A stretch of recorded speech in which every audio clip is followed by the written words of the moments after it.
I caught my fiance mocking me with his ex-girlfriend. Now he wants forgiveness. Not funny. My fiance Dale and I have been together for 5 years. We are as solid as I guess anyone thinks they are before something like this blindsides them. Uh-oh. I am in total and complete shock. I am just sitting here shaking. I can't even cry yet. This is sad. By the way, this comes from Deleted. And if you want to submit your own stories, go to r/OKStorytime subreddit. So Dale is at work right now. I haven't texted him or called him or anything at this point. When we got together, he had just broken up with his college sweetheart. Like weeks? Days? Minutes? Seconds. She was his first love. I was afraid I was a rebound. I think I would be afraid too. Too. He said that wasn't true. I believed him. Your first mistake. The rest is history. Sorry, OP. This sucks. Sorry if this is Russian all over the place. Nothing makes sense in my head right now. I used his laptop about 2 hours ago to open his contacts list he has saved on there so I could get addresses for our wedding invites. They're about to get married. Oh boy. I've been telling him to get those over to me for over a week, so I decided to do it. He keeps his contact info in his email. When I opened his email, I saw an email at the very top of his inbox with the subject line, Jen, not real name, how can I, when?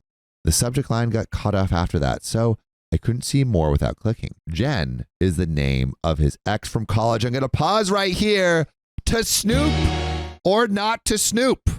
To snoop or not to snoop. You know, we have a rule. We do. On OK Storytime. John, if you want to tell them the rule.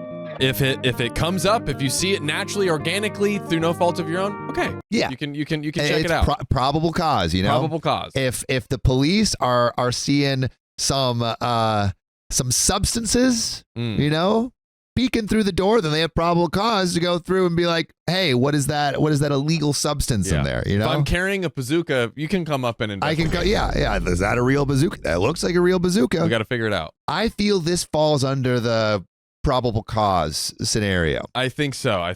She saw, I mean, what a great title. You know, that's something you have to click on. Click-through rate is off the charts on that. Yeah, dude. Off the charts. And hey, hopefully it's clickbait. And Jen is his insurance agent or something. Exactly. You know? But I sat there for 10 minutes trying to decide if I should open it or not. Snoop or not to snoop? That is the question.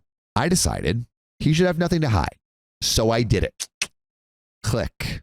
Snoop. I think we're okay. We are in safe territory. I think we're in safe territory. Because of the context of, probable cause. Yep. The rest of the subject line was, Jen, how can I when you still exist? Now I want to read more. Oh, God. I'm intrigued. When you still exist. 100% click-through rate. The email was her replying to a string of emails between the two of them that has gone on for over a week. Long story short, Dale is still in love with Jen. Ooh. Oh, baby. He's, sending his love letters in between his wedding invites. Why? God. Why get to the point of wedding invites? Man is getting cold feet and running all the way back to his ex with them. He is marathon sprinting with ice blocks on his feet right now. He said he thinks about her constantly. That he'll never find another woman like her. Even worse. John. No. This is already bad. No. But it can't. But it gets worse. No, it does. It gets worse. There's even worse. No. There's even worse. I don't believe it. Believe it, John. Read it to me, and then I'll believe it. All right. This is going to be like an ice block going through your head right now. I can't accept it. Even worse is that he makes fun of me. Makes fun of me. Worse. And she laughs about it. Oh. Giving those ha-ha-ha's, LOLs over email. In one email, she asks him why I don't make him happy and isn't he satisfied with me? I can't remember word for word. And I don't feel like reading it again, but he said something like, she tries. She's just not good though. Way too vanilla. Oh. Oh, buddy. I love vanilla. Vanilla is my favorite ice cream flavor. Stop! Really? That and goat cheese pear. Why is that the most Sam thing you've ever said in your life? Blue cheese and blue goat cheese pear. There we go. Blue goat cheese. That's it was 99%. Now it's at 110%. So good. If anyone hasn't had blue goat cheese pear ice cream, this guy, if you don't want to be with someone, tell them. Communicate early and often. Why are you hiding this? It seems like the love of your life, it wants you. So just run over with your ice blocks over to her and tell. This could have all been avoided. This could have all been avoided. It could have all been avoided. And you could have been in the moral clear, you know? Yes. End the relationship, then pursue, your childhood sweetheart. Hey, that happens. You know, I'm not gonna poo-poo you realizing that your love of your life was past, but as long as you're like communicating about these realizations in real time. Yeah, but what Still you sucks. have done is bad. That's bad. You did not do what we just said. You did not do that. You did not do that. You are in the moral wrong. You have been designated the stinkiest of men. Your stench travels far and wide. Ugh. As far as maybe you're running with those ice blocks. Ugh. So, I love her, but the only way I can get off. Oh, we're getting a little spicy right now. I love her, but the only way. Oh no. Put I seek you in the chat if you know what's coming. I swear I didn't read the rest, but oh my god. Okay. All right, let me buckle in. All right. I feel like I'm on I'm going on the top of the roller coaster. We're about to go down. All right, we're about to go down. To go deep down. I love her. Starts out sweet, but the only way I can get off is when I think about effing you and how wet you'd get. How did this turn into it? Oh God. I think it goes on. We're not done. And again, OP is not quoting. This is not verbatim. This is as best as she can remember it. It seems like she remembers a lot. Yeah. I think every inch of my bed, probably speaking in square inches, surface area, was soaked from your kitty. I have the biggest hard-on just thinking about it. All right. That's romantic. This guy is all... He's romantic. Like, I love a slip and slide just like every other guy. But I don't know if I want to be... I don't want like the water bed to be on top of the bed. You know? I like you don't want any leaks. I don't want leaks. I like a little leakage is fine, but every square inch of the bed wet. I'm gonna be honest today, boys.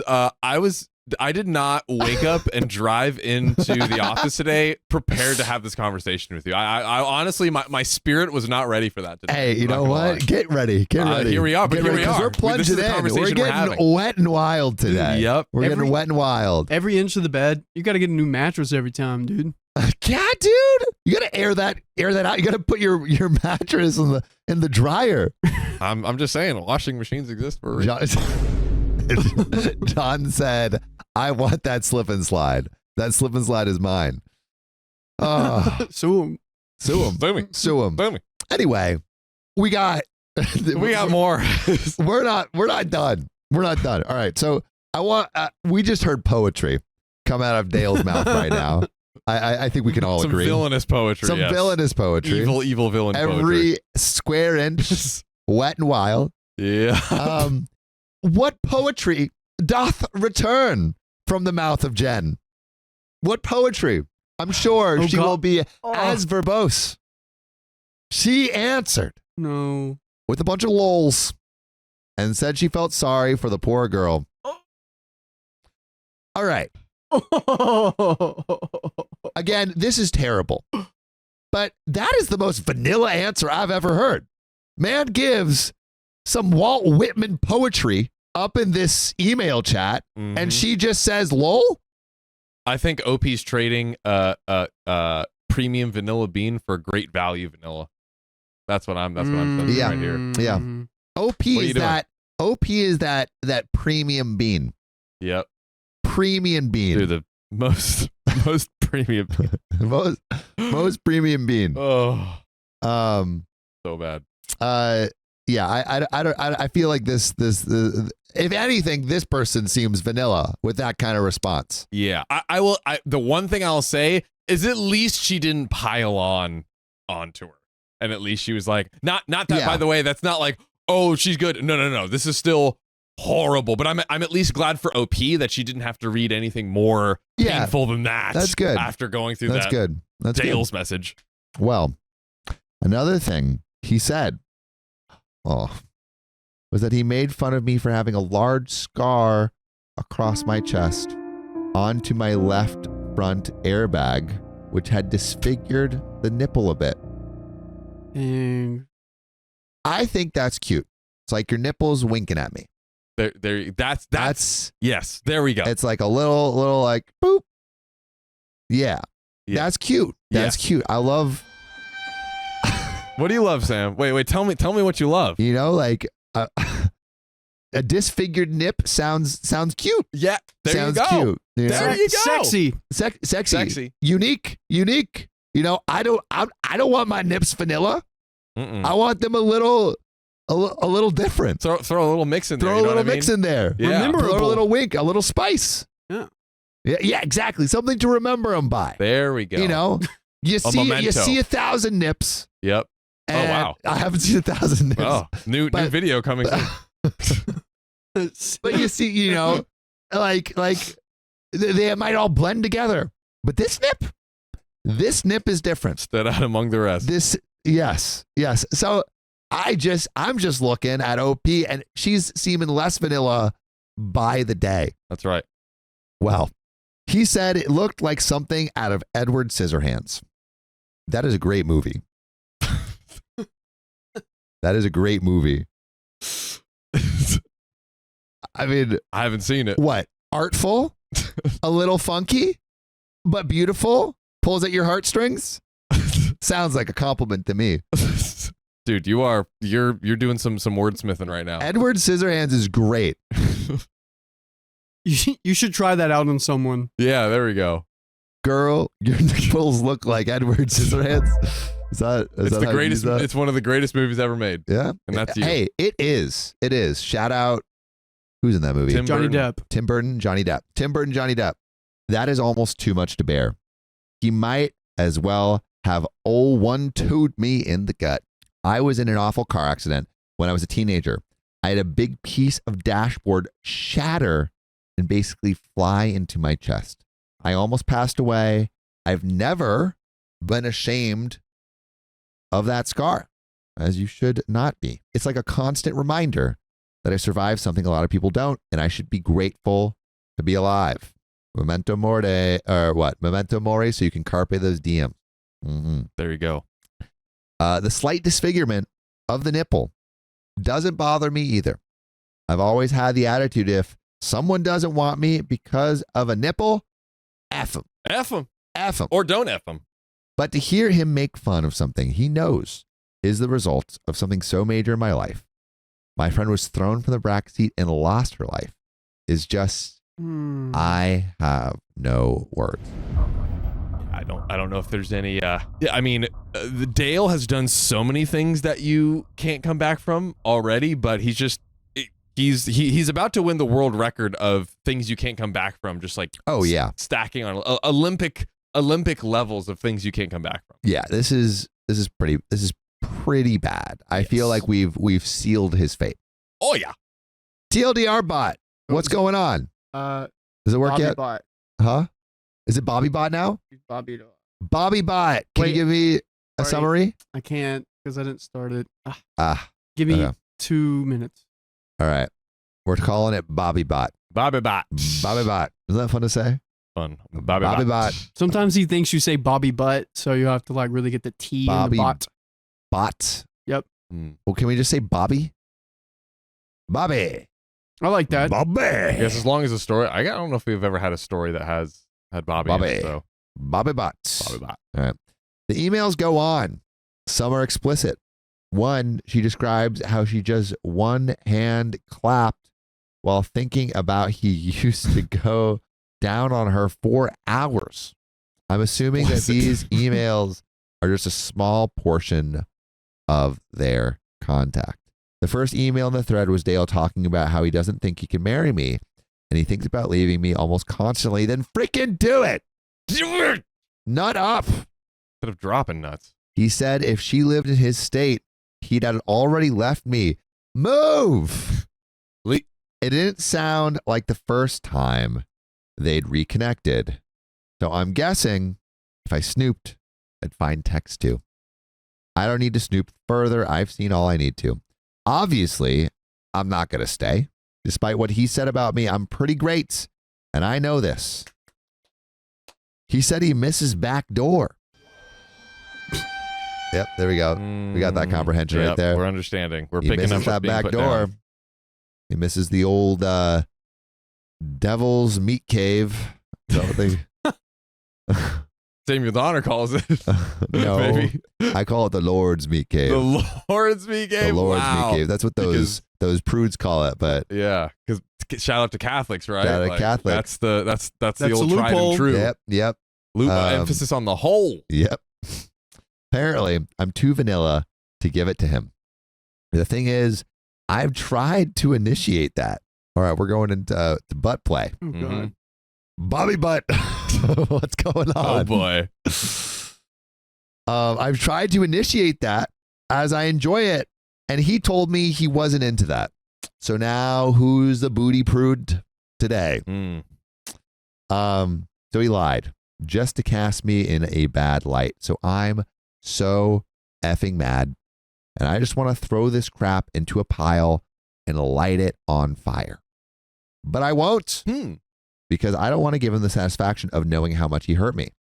I'm not sure why I posted here. It's too fresh to talk to my friends and family. Should I just pack my stuff and leave with no explanation? Should I just ghost? I've got too much dignity to scream and cry in front of him. I don't know what to do. I don't know if I want comfort or advice or what. I just need someone to know what happened so I don't feel so alone right now. And there is an update. Oh God. There is a thick, juicy update. But John, Yes, sir. my guy, Yep. what do we think OP should do here? Well, it sounds like she wants to share it with someone. Which also great that she already, did it here, I guess, with thousands of internet strangers and us. But I would say, like, hey, who is a person that you can talk to? That sounds like something that is probably going to be therapeutic and maybe help her think through everything that's going on. And then two, I think maybe instead of like packing up everything right now, just like, can we get like a hotel or something? Like just like it sounds like she, which very understandably doesn't want to be around him right now and kind of needs a little bit of space to kind of like figure out what that next step is because she's kind of like up in the air. I think that is maybe good. Remove yourself so you don't have to like face him because that sounds like, like Terrible. She doesn't want to, do this whole thing of breaking down and everything. Like give yourself a little space. And I feel like the next answers will probably come to you more clearly. This is a lot. Yeah, I don't think you want to process all of this while he's there. Yes. And the fact, I mean, like they live together. So it's like, I think space, process, get a friend to maybe process with you, and then go to him and say, hey, this is what I want to do. Yeah. I would even say like, hey, something came up. I need I need to go to a friend's house for a few days. Yeah. Talk to you soon. Yeah. Buy yourself some time with that. Yeah. Have a therapist or, can run around and find one. So knock on some doors. Yeah. That could work too. Ask chat, man. Chat GPT, your emotional therapist. That is true. Doesn't replace therapy, but hey, in a pickle, good help. There you go. Good help. But we got an update, John. Last night, I texted Dale and told him that my best friend Jake had gotten into a fight with his boyfriend. Oh, The cover story. Aha. The cover story. And I was going to stay with him so he could vent and have somebody with him. I told Jake what happened and showed him the emails. I took pictures of them on my phone in case I needed them for whatever reason. Receipts. Very important. Very important to have receipts. Jake and his boyfriend, Mike, who had obviously not gotten into a fight, was there, and they were infuriated. And we were all sorts of crying together for a while. They stayed with me almost all night, helping me figure out my next moves. We all agreed that taking the high road was the best route, as it usually is. Shout out OP for taking the high road, even though this absolute meat grinder of a poop head, Dale, got him. Got him. Did not do you the same. Hey, when they go low, you go high. Best revenge is living your best life. Ooh, amen, brother. Talk about it. Amen, brother. But we got a little bit more. So we got a lot more. We're only like a quarter of the way through. There's a lot here. We made a list of all things that were necessary to get out of the apartment. Mike is a property manager for a different apartment complex. So this morning he called my property manager and gave her a very condensed, detail-free version of what was happening.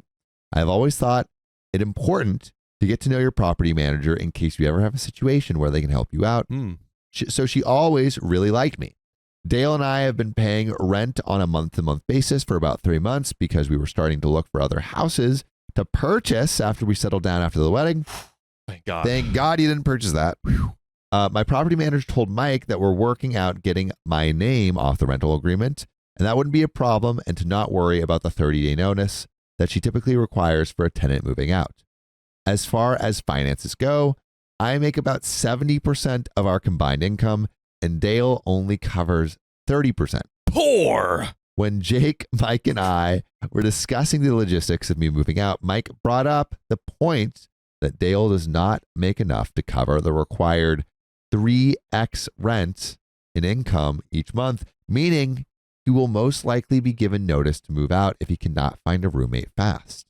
We lived in a 1-bedroom, so I doubt I'll be able to find someone quickly who is willing to sleep on a couch versus having their own bedroom.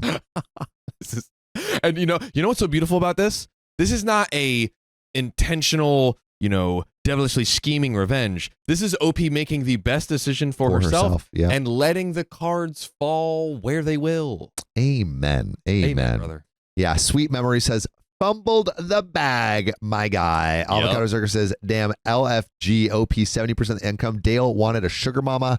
That's why he stayed. Maybe that's true. But he's losing his sugar mama, especially since I purchased the couch. So there isn't even one there anymore. The thought of this brings me great pleasure, as I'm sure you can imagine. Jake and I each called out of work today, and we rented one of those mover pickup trucks. We were pretty organized after making our list, and it only took us a couple of trips to get my stuff out and into Jake and Mike's garage for the time being. Dale texted me a couple times asking how Jake is and if I'm coming home after work tonight. I told him I'm already home. Not exactly a lie. I was there at the time. And then I said Jake was going to be okay. And then I just couldn't believe how awful people can be to the people they love. Oh. It's coming. I'm ready for it. Dale agreed. So funny, Dale. And said that he was glad he has such a good girl like me. It was tempting to say something about how, I'm just so vanilla that way. But I didn't. Aha. Oh, I just told him to always remember that, how great I am to him. He said, of course he would. That felt pretty satisfying, and I hope he does remember that every day for the rest of his life. Whoever it was that posted about vanilla ice cream idea, Jake, Mike, and I laughed about that hysterically last night. It was the first thing that made me laugh like that, and maybe the only thing for a while. So thank you for that. I'm thinking, I don't know what that comment was, but I'm thinking it's just leaving a giant tub of vanilla ice cream in the house. Kind of like that. Yeah, just no note, just vanilla ice cream. Yeah. I didn't end up ruining any of Dale's stuff. I didn't print out emails and send them to his family or friends. I didn't do anything destructive or spiteful. However, after all my stuff was out, Jake and I made a trip to the grocery store. Okay, so OP has gotten the stuff out, but again, Dale does not know yet. Nope. Dale is completely in the dark. I'm curious. Mm-hmm. How do you think Dale is going to react? I think the second he realizes, he is going to see just how effed he actually is. Oh yeah. He doesn't have the money to cover the rent. Oh yeah. He's He's is, screwed. gonna have, like, he was thinking about getting a house, doing all these things. And you know what? That's probably just the tip of the iceberg of what OP was providing in this relationship. Oh, yeah. So he's gonna realize, oh, I'm absolutely screwed. And remember that saying we always say, that everyone always says, you lose them how you get them. I'm wondering what's gonna happen with Dale and Little Miss Boothang in the future. I mean, there's a reason they're not together. I mean, I don't think they're. I think it's just the fantasy of them being together that they're enjoying. I don't think there's actually anything there. Yeah, the fact that it's like wrong for them. Yeah. Very wrong for them to be doing that, and it's like, Yeah, that ain't something to build relationship. no. So, oh boy, strap in. Get those booty, all right. If you're sitting down, scooch that booty around, Oh, Get some blood flowing in the booty because we're sitting into this story. That's a lot of motion, my brother. Gotta Dude, get that booty. you're Get that reenacting his email to Jen right now. Ooh. Okay. All right. Are your booties ready? My Your butt's mind- ready. Your butt's ready? Oh yeah, Is your mind ready? open. Are your eyes ready I'm ready to for see it. what frickin's gonna happen next? Because it is gonna be insane. Give it to Dale's me. about to find out. I'm ready.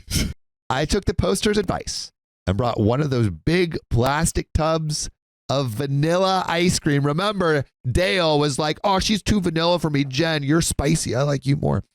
And I left it on the counter with a note and my engagement ring. And I wrote, I know vanilla isn't your favorite flavor, but this is the only vanilla you'll be eating from now on. XOXO. And you know why Oh, yeah. that's so clapworthy? Yeah. She's not going crazy and Nope. like trying to. She's not bringing herself to a negative space. Nope. She is simply and clearly pointing out the hypocrisy and laying it out for him. Yep. And it's just so witty and clever and hilarious. It's also, awesome. it's perfect. It's poetic. It's perfect. It's beautiful. I mean, I am human. I had to leave him with a little bit of a bang. So here I am, staying with Mike and Jake for a while. You might think this story is over. We got a little bit more. But Oh yeah. John, we're barely halfway done. Oh God. We're not even halfway done, in fact. We got so much juice left to squeeze. Again, Dale does not know yet. Nope. I have no idea how he's going to react, and I think it's going to be juicy. Gonna be great. It's going to be juicy. Ready So for the downfall. finding an apartment will be no issue for me. I am comfortable financially on my own with a stable job. I have to deal with deposits I put down for the venues for both the wedding and the reception. And I can't right now. I'm too much of a mess emotionally. I will be by the week's ends, though, as I know I can't put it off any longer if there's any hope at all of getting refunded. I had already booked our honeymoon, but I did pay the extra for insurance in case the trip needed to be canceled. I honestly don't really know what exactly the insurance covers. I'll have to look into it. Whether or not I can get a refund on Dale's tickets, I will be going on my first trip out of the country on my own, and I am happy about this. It's the one bright thing to look forward to through this whole mess. I will sell my wedding dress, which was a low-cut dress, by the way, and showed off my scar as much as a wedding dress can. I guess Dale would have found that gross. Will we find Dale gross? Yeah. Blech. I want to see that. That sounds weird. That winky nipple. I want, yeah. I want you to show the world, including us, your winking nipple. Because we have solidarity with you. That's right. Solidarity. Solidarity. Or maybe I'll burn it. Burning it sounds kind of fun because I've been holding back so much on not being destructive in a time where I would have found great, albeit temporary pleasure in burning everything Dale had ever owned. Yeah. Burning my dress is something I can do privately that will still be satisfying. I can scream and cry and throw rocks at it, pour lighter fluid over it, watch it burn, and then cook a s'more over it because I love s'mores, so why not? I'm walking away from Dale with my head held high. The best revenge is to walk away as dignified as possible and to not sink to his level. Amen. Amen. That's it right there. I was close with his family, but I'm not going to worry about what he tells them. I am positive it won't be the truth. There's no way he's got the balls and decency to tell them what he did. But I know what he did. He knows what he did. And all the people who truly love me and who I am close with will all know what he did. That's all that really matters, though it's nice to have those emails just in case Dale tries to take things too far or something. I'm going to be okay. I'm having one of those empowered moments, though I just spent the last hour in the bathtub sobbing. Like I said, waves. Jake told me that Dale isn't worthy of my quirky nipple, and I agree. When I got in my accident, I was lucky that the shrapnel didn't pierce my heart. I did, however, suffer from a pretty significant heart contusion, basically a bruised heart, among other injuries. It was the most painful thing I've ever experienced. So yeah, this situation makes my head hurt, but my heart has been through much worse and kept on ticking all along. Bars. Sorry if I rambled a lot. Posting this to you all is like a form of therapy, and the more thoughts that pop in my mind, I'll just write them down for you all to read. I haven't told my family and other friends yet. Again, Dale doesn't know. I'll be tackling that soon. I'm glad the invites hadn't already been sent. At least I don't have to send out a cancellation notice. I deleted Dale off all social media and blocked his email address. I didn't block him off my phone yet because honestly, I'm curious about his reaction. I can promise you all that I will not respond at all, not to a single text, not to a single call, but I can't help but be interested to see how he reacts. I will block him tomorrow though. Mike told me that the second his messages turn ugly or hateful because I'm not responding, block him. He doesn't want Dale to hurt me any more than he already has. He's right, and I really do plan on blocking him regardless by tomorrow after seeing his initial reaction. I guess that's all I have to update. Thank you all for caring about me. I will continue moving forward, and I will never stop wearing clothes that show my scar. I've never hidden it before, and I'm not going to let some a-hole make me feel like I should. From the bottom of my heart, thank you all for your love. You gave amazing comments and messages, and I will never forget the nice things you all have said to me. Seriously, thank you. And P.S., I think I will dress up as Edward Scissorhands for Halloween. And John. Yes. We have another update. Ooh. But John, Yes. before we get into that update, I guess we don't. I mean, like, do you think he'll get it?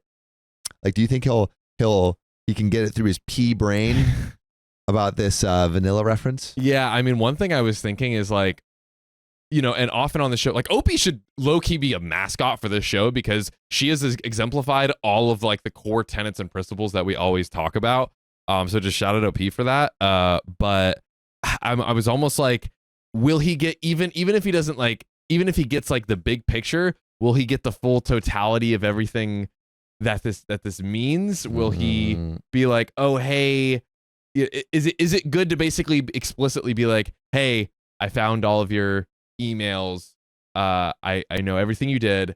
This is over. Just for the sake of, you know, not for him, but for I do think it would be good to have a little bit more of like, hey, I saw this. It's over. Don't contact me. Yeah. Because I think he's going to try to contact her. Right. Which like he would do so regardless, I think. But yeah. And it's like, I think she's kind of like, you know, her one little tidbit is like, okay, I want to see his crash out. Yeah. You know, but yeah, I do think maybe if he responds or reaches out, it's like, hey, never contact me again. Yeah. And then letting it go. Well, let's see what happens in this next update. I'm ready. You ready? Oh yeah. All right. So last night got pretty crazy. Uh-oh. Started with Dale playing dumb and asking what was going on and what did he do. Like I promised all of you, I did not respond. The wiener knew exactly what he'd done. He just kept texting and kept texting. One text that I found particularly infuriating was, I can't think of anything I have done to deserve this. Whatever you think I've done isn't true. I'm sure you just misunderstood, and I can explain. Ah. I mean, dang, you didn't even have to be so dramatic and just leave me here like this. I love how he was already saying that I just misunderstood what I think he's done and that he can explain. He's such a crap person that he wouldn't even just come out and admit to the emails and say he's sorry. And then to call me dramatic, the text progressed into angry ones. Here is a string of text from him, word for word, except that I corrected some grammar because his grammar is ridiculous. Each text was probably sent about 2 minutes apart, sometimes less. Just so you understand the level of crazy here, I will refer to myself as L in these because he uses my name a lot and my real name starts with an L, so seems appropriate. I blocked him after this, by the way, and here are the texts. I'm so excited. I'm so excited. Baby, you know how much I love you. I'm at a loss right now. I don't understand. Why won't you answer me? I just tried calling. L, please pick up. We are getting married. I thought you cared about me. I guess I was wrong. Oh. I guess you were cold-hearted. L, baby, are you okay? At least answer me so I know you are okay and not hurt or something. Seriously? L, seriously, you're such a witch. I didn't mean that. I'm just getting really worried and upset. Took about a 20-minute break between that one and this monstrosity. Oh, God. You know what? I did mean that. You're an effing witch for doing this. If you were unhappy, you should have told me. I can't believe you would do this to me. I love you. You are just like your father, but even worse because at least your mom is a see you next Tuesday, and so are you. So who can blame him? Don't ever contact me again or come crawling back. And good luck finding someone who will love a effing circus freak witch. Lol, lol, lol, dumb butt. So that's when I blocked him. I know nothing he said was true, but still, this wasn't an email to an ex. This was something he sent me directly. I cried a lot after that one. It hit me pretty hard.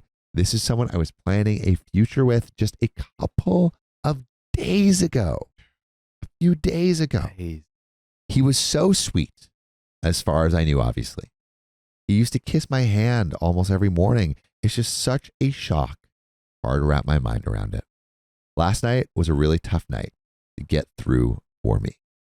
I keep reading back what I wrote in this update last night, and it helps to keep me from feeling strong. Keep reading all of your lovely comments and messages from the original post, and it helps to keep me feeling loved and strong. Jake and Mike are wonderful, and I'm lucky to have them to hold my hand and help me through this. Though his text hurt me, they also reaffirmed that he's a spineless weasel and that I 1,000% did the right thing by leaving. Yeah, you did. He's making it really easy to get over him. Sorry this got so long. I wanted to really include you all in what's happening. Thank you for checking in on me and caring about what happens to me. Love you all. And there's a little update. There's a little bit more. Oh, There's a little bit more. more juice. Wow, you are all amazing, wonderful people. So much love and support. I had the intention of responding to some comments, but the post is now locked. But I want to say thank you. I had a lot of people asking me if there were any signs Dale was an a-hole. Because what do we say on this show? How do you not see the red flags? The rose-tinted glasses. There must have been red flags before, right? Come like on. There, like now in retrospect, you're like, wait, that was a weird behavior, right? Yeah. Well, what kind of red flags to look out for? And honestly, no. I wish I could say yes to that so I could potentially prevent others from going through what I did or something similar. He was very attentive and loving. He never once made fun of my appearance to my face. He seemed to appreciate my ambition and independence. I never felt controlled or criticized for being financially stable and educated woman. I had a therapist after I lost my friend in the accident. My father had also walked out earlier that year, so we were discussing this and how I hadn't seen it coming. My therapist told me that people can make you see whatever they want you to see, but that they can't keep up the facade forever. Things almost always come to a head eventually. The only thing you can do is be secure enough with yourself to understand that the faults of others have nothing to do with you. Just make sure you surround yourself with enough good people that you can afford to lose one or two along the way. And by the way, you should never even try to afford losing us because you can listen to full episodes with stories just like this. Go to iHeartRadio app, Spotify, Apple Podcasts, or your favorite podcast app and search OK Storytime. There's another relevant update. Oh, and a little bit more to this story. get into But John, how do we feel with what OP has done and is doing. I mean, again, just OP kind of has exemplified, I think, all of the things that we like talk about in these stories. She, didn't choose self-destructiveness. She chose self-care and figuring out the best situation for herself. Didn't get sucked into the revenge vortex. Yep. And focused on the people that actually were good in her mic, like Jake and Mike. Just also W friends. W freaking friends. Yeah, I mean, she did everything great, and it seemed also her self-security was something that stood out to me as well. Because I mean, I think something that was cool is some people would see those messages between an ex and maybe stay, or maybe try to convince the partner, hey, come back to me. True. And I feel like she had enough respect, enough self-respect, and enough boundaries to be like, this is not the right kind of relationship that I want to be in. I'm leaving. And that's not an easy thing to do. Not at all. Yeah. And I guess he was just so good at masking it. He was able to just get away with it until she found the evidence of who he really was. So crazy. So crazy. There's a little bit more to this story, and let's get into it. So I suppose that would be my advice on the matter. Love people openly and let yourself be loved, but always keep a hold of yourself and make sure you have yourself covered should someone let you down along the way. As far as the dress goes, I believe I will take the advice of many of you and donate it to flood victims in Louisiana. It is a beautiful gown. I think what I will burn instead is my reception dress. I've got to burn something. Thanks, Reddit. I sincerely love you all and wish you the best in all of your life endeavors. I might pop back in a few weeks to update you all on how I'm doing. Love, L. And that is where that story ends. Wow. What a saga. What a roller coaster, but look where we've landed. Thank God she landed here. Yeah. Imagine she had married and bought a house with him just mere months, potentially months weeks away after all of this happened. Yeah. God. Oh, well, hopefully no one finds himself in a love like this. Yep. Let's hit this next story. We got one more story for you.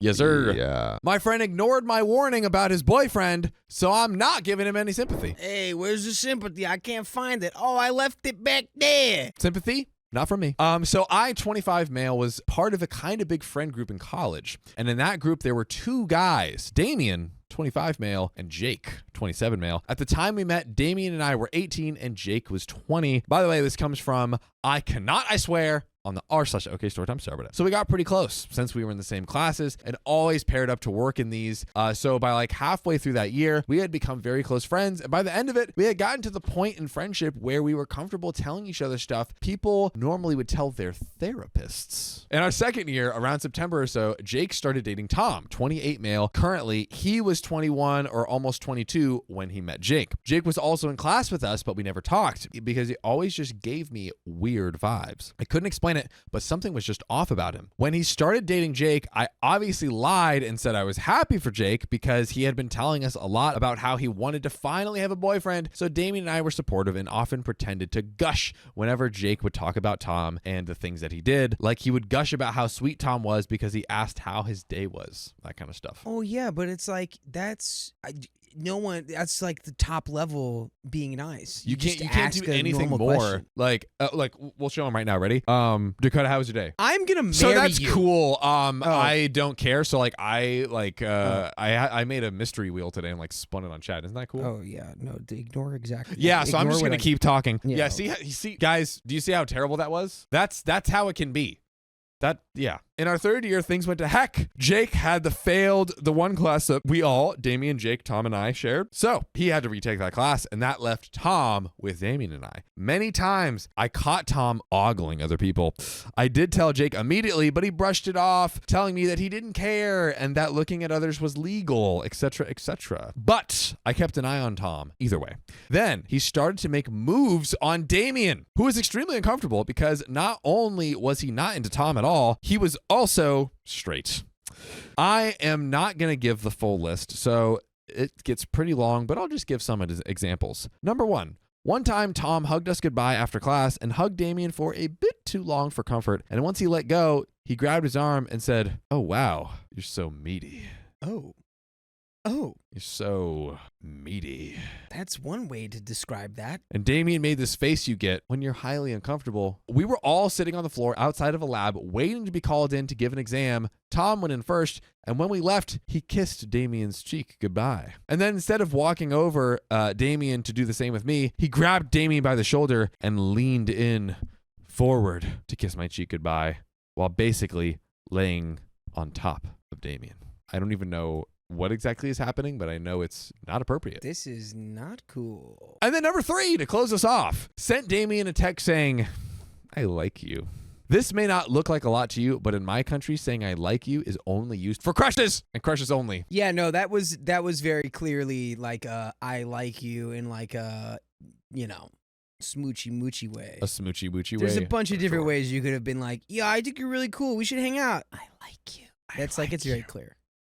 So when we told Jake all of this, we would always tell him as soon as it happened. He always brushed it off, claiming he was trying to joke, but it came out wrong, or that when he just didn't think about going around Damien, that we misinterpreted the text, etc., etc. After a while, we just decided to start ignoring Tom. We'd wait for him to enter a room, then we'd follow a few seconds later and sit somewhere else. We'd come out of the lesson and say that we're going to miss the bus, so we all had to hurry and all that. Although I would also just missed faces whenever he spoke, because anytime he opened his mouth, all I could think of was how much better he is when he's silent. Shh. That's a bad trait to have. When you talk and people are like, stop it. Right? It's not good. But back to OP. It all came to a head in July. One of our friends was turning 21, and she made a small gathering at her house, and we all got wasted. And at around 1 a.m., only my friend, the birthday girl, Damien, and me, and 3 other girls remained, as well as 2 other guys. And we randomly decided to go to a club. We found the nearest one, and it happened to be the only gay club in our town. We actually have 2, but the other is in an awful neighborhood, so we can never go there. We went there, and it was already crowded. After a few hours, Damien and I needed some air, or else we'd absolutely uke everywhere.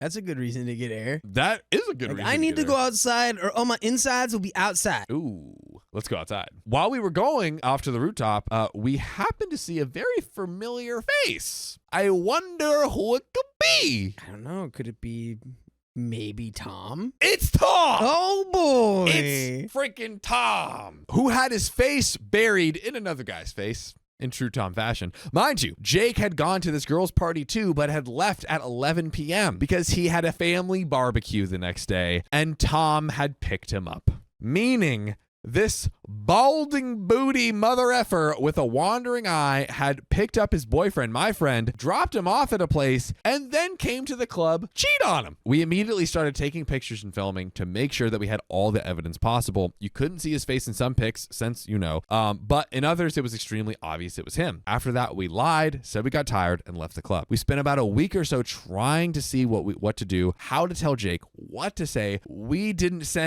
want to send the pics immediately because we thought it was something that you wanted to tell your friend in person. I had just started seeing my now boyfriend, so I asked if I could lie about one of his friends just to make up an experiment.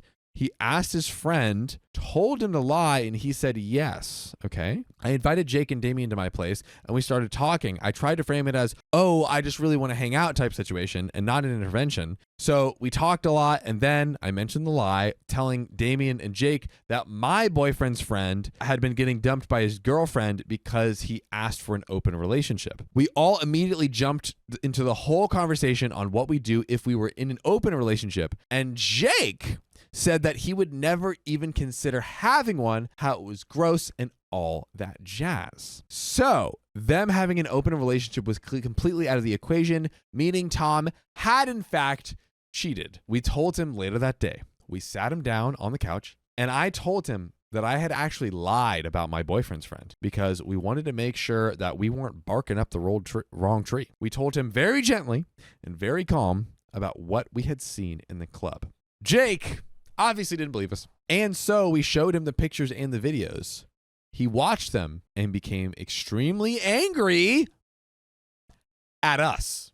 Oh, the plot thickens. The plot is thick as Keon's cakes right thick now. like a bowl of oatmeal. Thick like a bowl of oatmeal. And it's not. It doesn't have a lot of water. He started yelling at us, Dakota, telling us that he couldn't believe we were trying to ruin his relationship just because we're jealous. How he knows I hated Tom the whole time because he paid attention to Jake and not me. And how Damien was jealous that he was single and we weren't. And how he was just trying to make us as unhappy as him.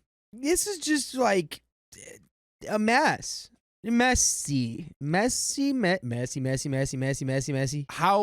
dare you? How dare you tell me the truth? And which, by the way, we've confirmed that he doesn't want his partner to see other people. How dare you tell me a truth that would cause you to not want to be in a relationship? How dare you? How dare you give me information that I need? He even used all the things we told him in our conversation, save for therapist, bringing up a lot of trauma and fears we both had confided in one another. I won't share Damien's since they were extremely private and personal, but let's just say he brought up my fear of intimacy and abandonment and that kind of stuff. He said that you can't see anything in the photo and the video, and how we just did it to a random who was dressed exactly like Tom and who had a similar tattoo. Tom has a huge tattoo on his arm, which he claimed he designed himself. I'd like to remind y'all, you couldn't see his face very well when he was making out with the other guy, but you can definitely tell it's him in these other pics because of said tattoo, clothes, and hair. In those pics where you can see his face, Jake said the lights made it impossible to see that it's even him at all, basically just delusioning himself that way out of the truth. Look, sweetie pies, you can lead a horse to water, but you cannot make the horse drink from it.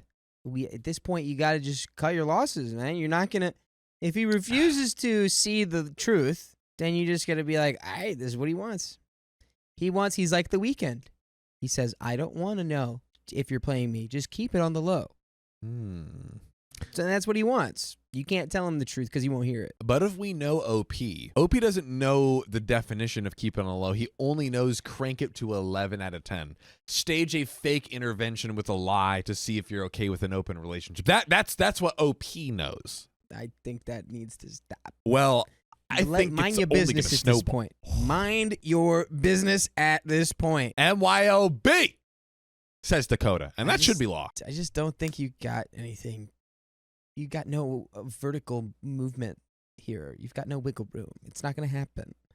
You've already told him. Well, he left and blocked us everywhere, even leaving the group chat we made with all of our common friends. We explained to our friend group about what happened, and they also tried to talk some sense into Jake, which never worked. He just yelled at whoever told him and would then just block him. After he cut contact with 2 members of our friend group, we told them just to drop it, because we didn't think it was a good idea to alienate Jake from all of us.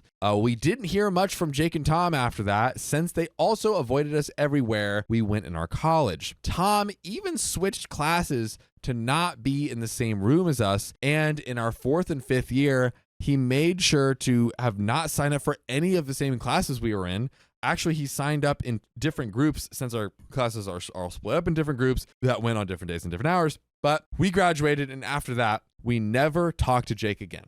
So that was the end of the story. I know it seems shocking. It's crazy. What was Jake on? But just like Jake, I just lied. Oh, because there's more story? There's more story. Oh. They graduated. The next sentence says, we graduated, and after that, we never talked to Jake again until just last week. Could I dare ask us to don, I love your hat, but we might have to don the conspiracy theory hats. What do you think, pray tell, is going to happen here next, Dakota? I think John sees the light, becomes maybe some kind of philanthropist. No, I don't know. I think John's maybe going to pretend like nothing ever happened. That's my gut. That's my gut check right now. Do you mean John or do you mean Jake? I'm sorry, Jake. I feel like an anime character. Sorry, I got lost in your eyes there, John, and I. Oh, because you can see him so well, misplaced baby. a name. Yeah, no, I think Jake will try to just like be like, "Oh my god, hey," and just like pretend like nothing has happened. That's my gut. That's my gut. Because the relationship's gonna fail, and he's gonna kind of come crawling back and just like try to just. I think Jake's gonna be like, "What even was that? Wasn't that crazy?" Dakota, I think that is not only a great theory, but I think we need to get back to reality to see if that is the truth. We found this out through one of the very few friends we had kept in touch with after college. All of this I found out through her, so I do apologize if it's not as detailed as you may hope. Apparently, he had caught up with Tom. He had caught Tom with another guy, and he tried to do what he always did, excuse it, say it was okay, it was a slip up, etc. But Tom broke up with him to be with the new guy. Wow. I wonder if he's still sticking with it. You know, he's still like, I mean, we broke up and he's living with another guy, but like he'll be back. Well, they shared an apartment, but Tom owned it beforehand, so it was his apartment. And so he made sure that Jake was out of the apartment. Jake had to move in with his parents for some time and then get a new apartment of his own. But he's obviously distraught. After all, he was just dumped and now lost a relationship of almost 6 years. I mean, was it really a relationship of 6 years if he's just been like, you know, like backseated and cheated on like for most of it? So Opie says he has been slowly talking to the friend he cut ties with after they tried to warn him about Tom, and he recently began talking to them about wanting to apologize to Damien and I. However, I don't know if I ever want to talk to him again. He had said some incredibly hurtful things about us. He insulted us, brought up all the things we told him in private, and threw it in our faces. And now he wants to apologize, and I don't even want to look at him or have him in the same building as me. Damien's currently living in another state, so he's away from this, but I'm still staying in our town, meaning I can't escape him much. I was talking to a friend about it, trying to see what to do, and she said that she understood, but that I should try to be empathetic for his situation. I told her I can't feel empathy for someone who willingly adored everything his boyfriend did and then cut ties with everyone who tried to show him the truth. I told her I understand he's sad and upset, and we told him multiple times many years ago that this guy was bad news, that he was a cheater, a D, and he ignored all of it just to be with a mediocre looking guy who had no personality at all. He can cry all he wants. I do not feel bad for him. He could jump out of the relationship and instead stayed in the train headed for the cliff and is now shocked that the train fell off the cliff. He can go cry to the crying factory, but he better not come to me to do it. Rough translation, it was said in Spanish. He could go cry to the crying factory is my new favorite thing. Go cry in the crying factory, bro. Go cry to the crying factory. They probably need you over there. They're trying to increase production. Yeah, you you're know what real I'm saying? good at it. Increase production. You probably be manager in like 6 months. Anyways, by the way, guys, speaking of those kinds of things, we have a podcast.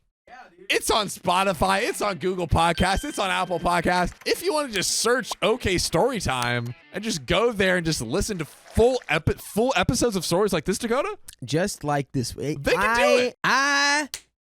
Identical to stories like this. But Dakota, we're almost at the end of the story.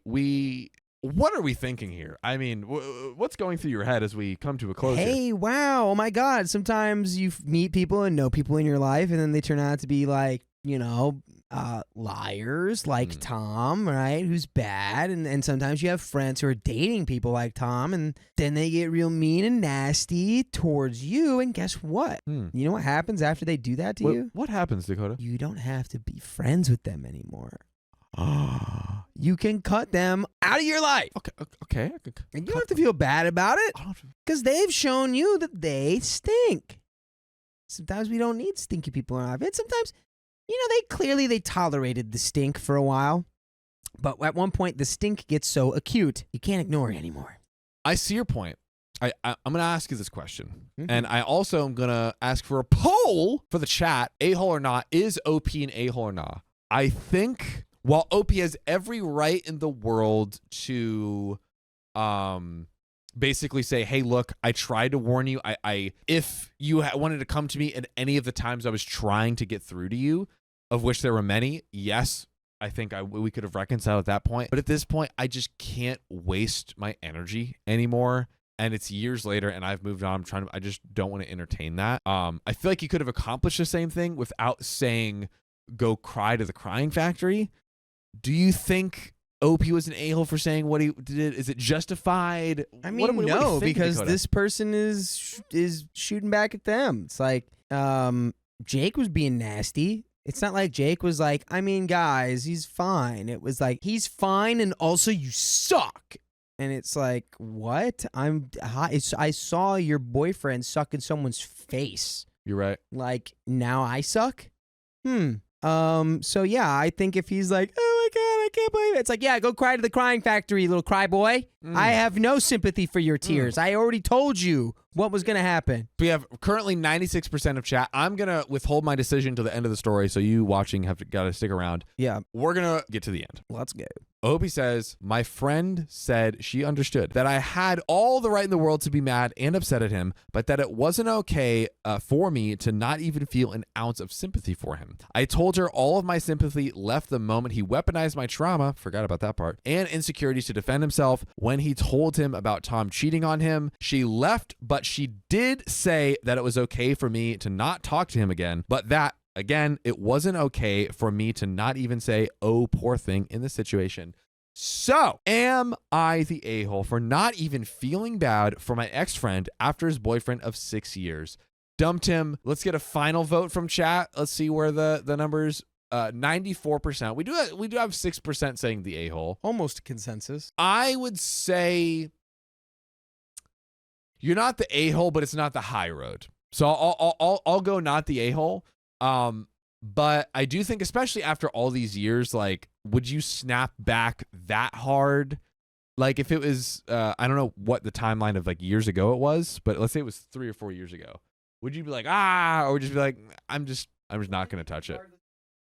My boyfriend's controlling friend claimed I lied about my trauma, and she got blocked. You just want people to like you. You just keep making stuff up. That was the friend right there. I, 22 female, have been dating my 22 male boyfriend for 5 years now. We've been living together in a small town very, very close to where he grew up with his friend, 22 female, Sarah. By the way, this comes from user 911 what you smokin', and you can submit your own stories on the r/OKStorytime subreddit. So, his friend Sarah has always been very vocal about how much she loves him, how she knows him so well, and how she's even seen him in the nudie as kids, which is not a flex you want to make. How she is like his sister, blah, blah, blah, blah, blah. They only see each other about once a month, and she has been in our house about 3 times. Something important about me, I went through a SA a few months before dating my now boyfriend. This was something that impacted me and has ruined certain aspects of my life. The guy who did it is a well-known person around the area, which means that from time to time I run into him. This brings me so much anxiety and pain, and the only way to feel better is venting about it. Sarah was at my house one time. I started bawling about it and decided to trust her. Big mistake. And I told her everything. She knew the guy, and the guy had also knows her, and she acted so compassionate and kind in front of me. One day we were having some dinner as a group. It was my boyfriend, Sarah, and other people I didn't know. Sarah asked my boyfriend what he was planning to do after uni. My boyfriend, I'm not sure yet. Me, why not a master's degree? Sarah, God, OP,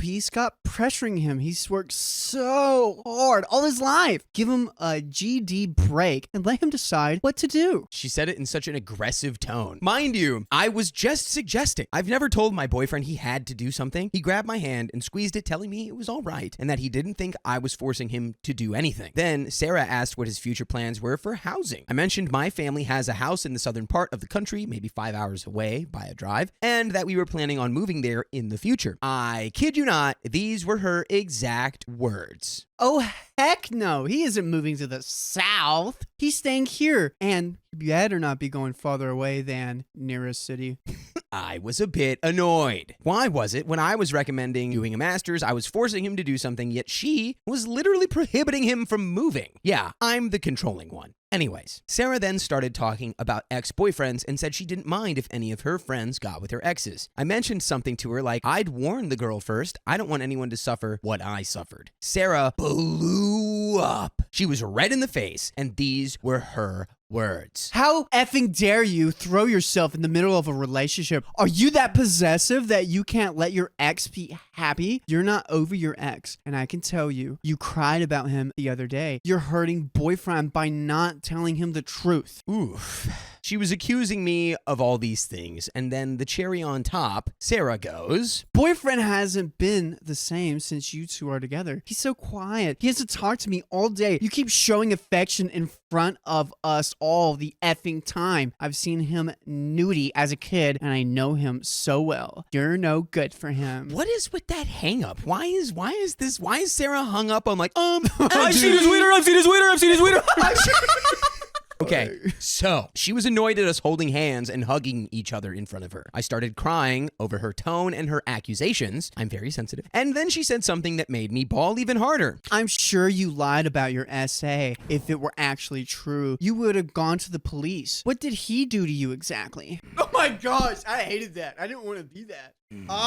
Look, I know I'm not supposed to do this, but Sarah's going into the sun. No, I'm sorry. Take it back. I know that we're rolling it back. Attitude. If you're gonna have that attitude's going to the I'm sun. turning you into an astronaut, bro. I'm Attitude. sorry. Her attitude. That's you don't have that attitude with me. Look, dude, I don't know what crazy train you're on, girlfriend, but there's this thing called compassion and not being jealous. And if you actually wanted OP's boyfriend, what's his name? I don't know. You should have, got dibs the first time you saw his wiener. Okay, that's on you. Look, maybe with like years and years and years of hard work and intensive therapy, this person could change and not be the I person doubt it. who exhibits this kind of behavior. I the bet kind of you- behavior that no one should stand for. I bet you the second she goes to her house, her parents are rolling out a red carpet. What do you need, honey? What do you need? What do you need? It's just a person that's gotten everything she's wanted all her life. And now she's mad. I guess Now probably she's mad. there's some level of entitlement there. Now she's mad. She doesn't have something she wants.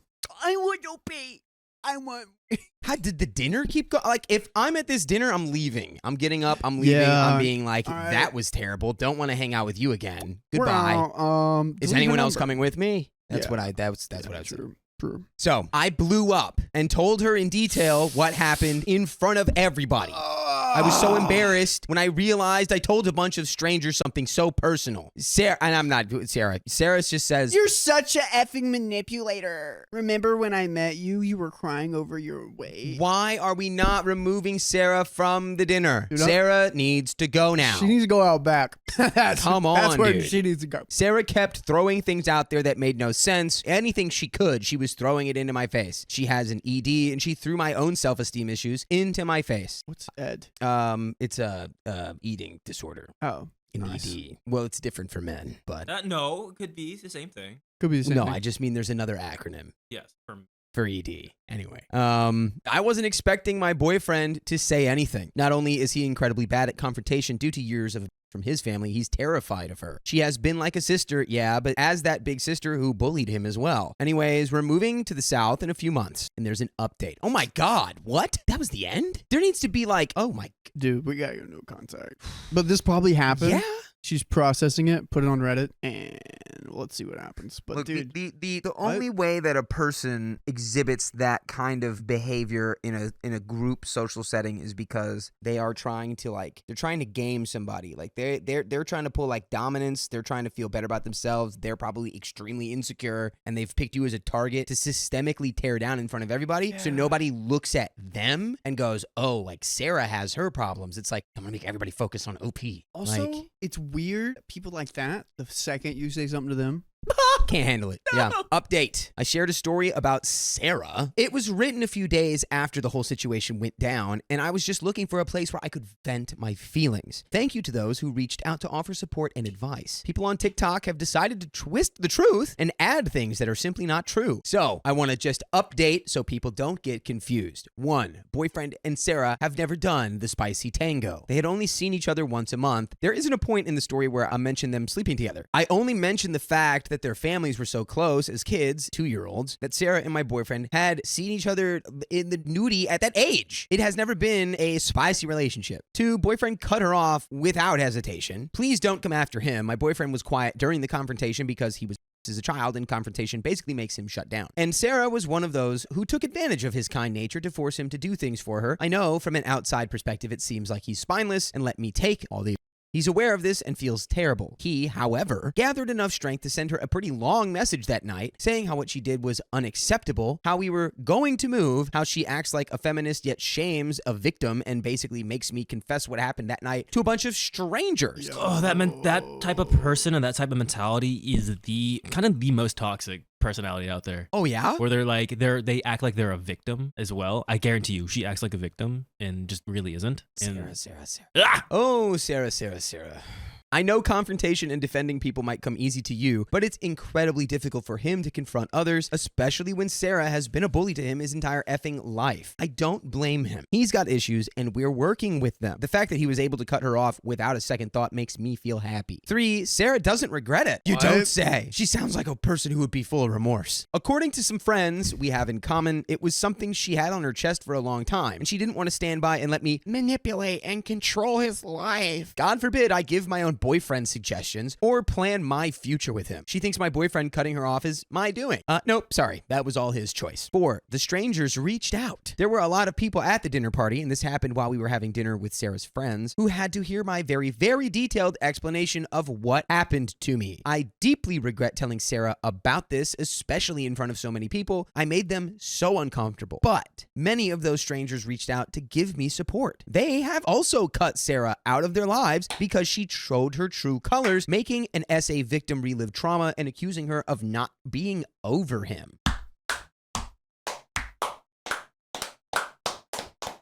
Those are good strangers. Yup.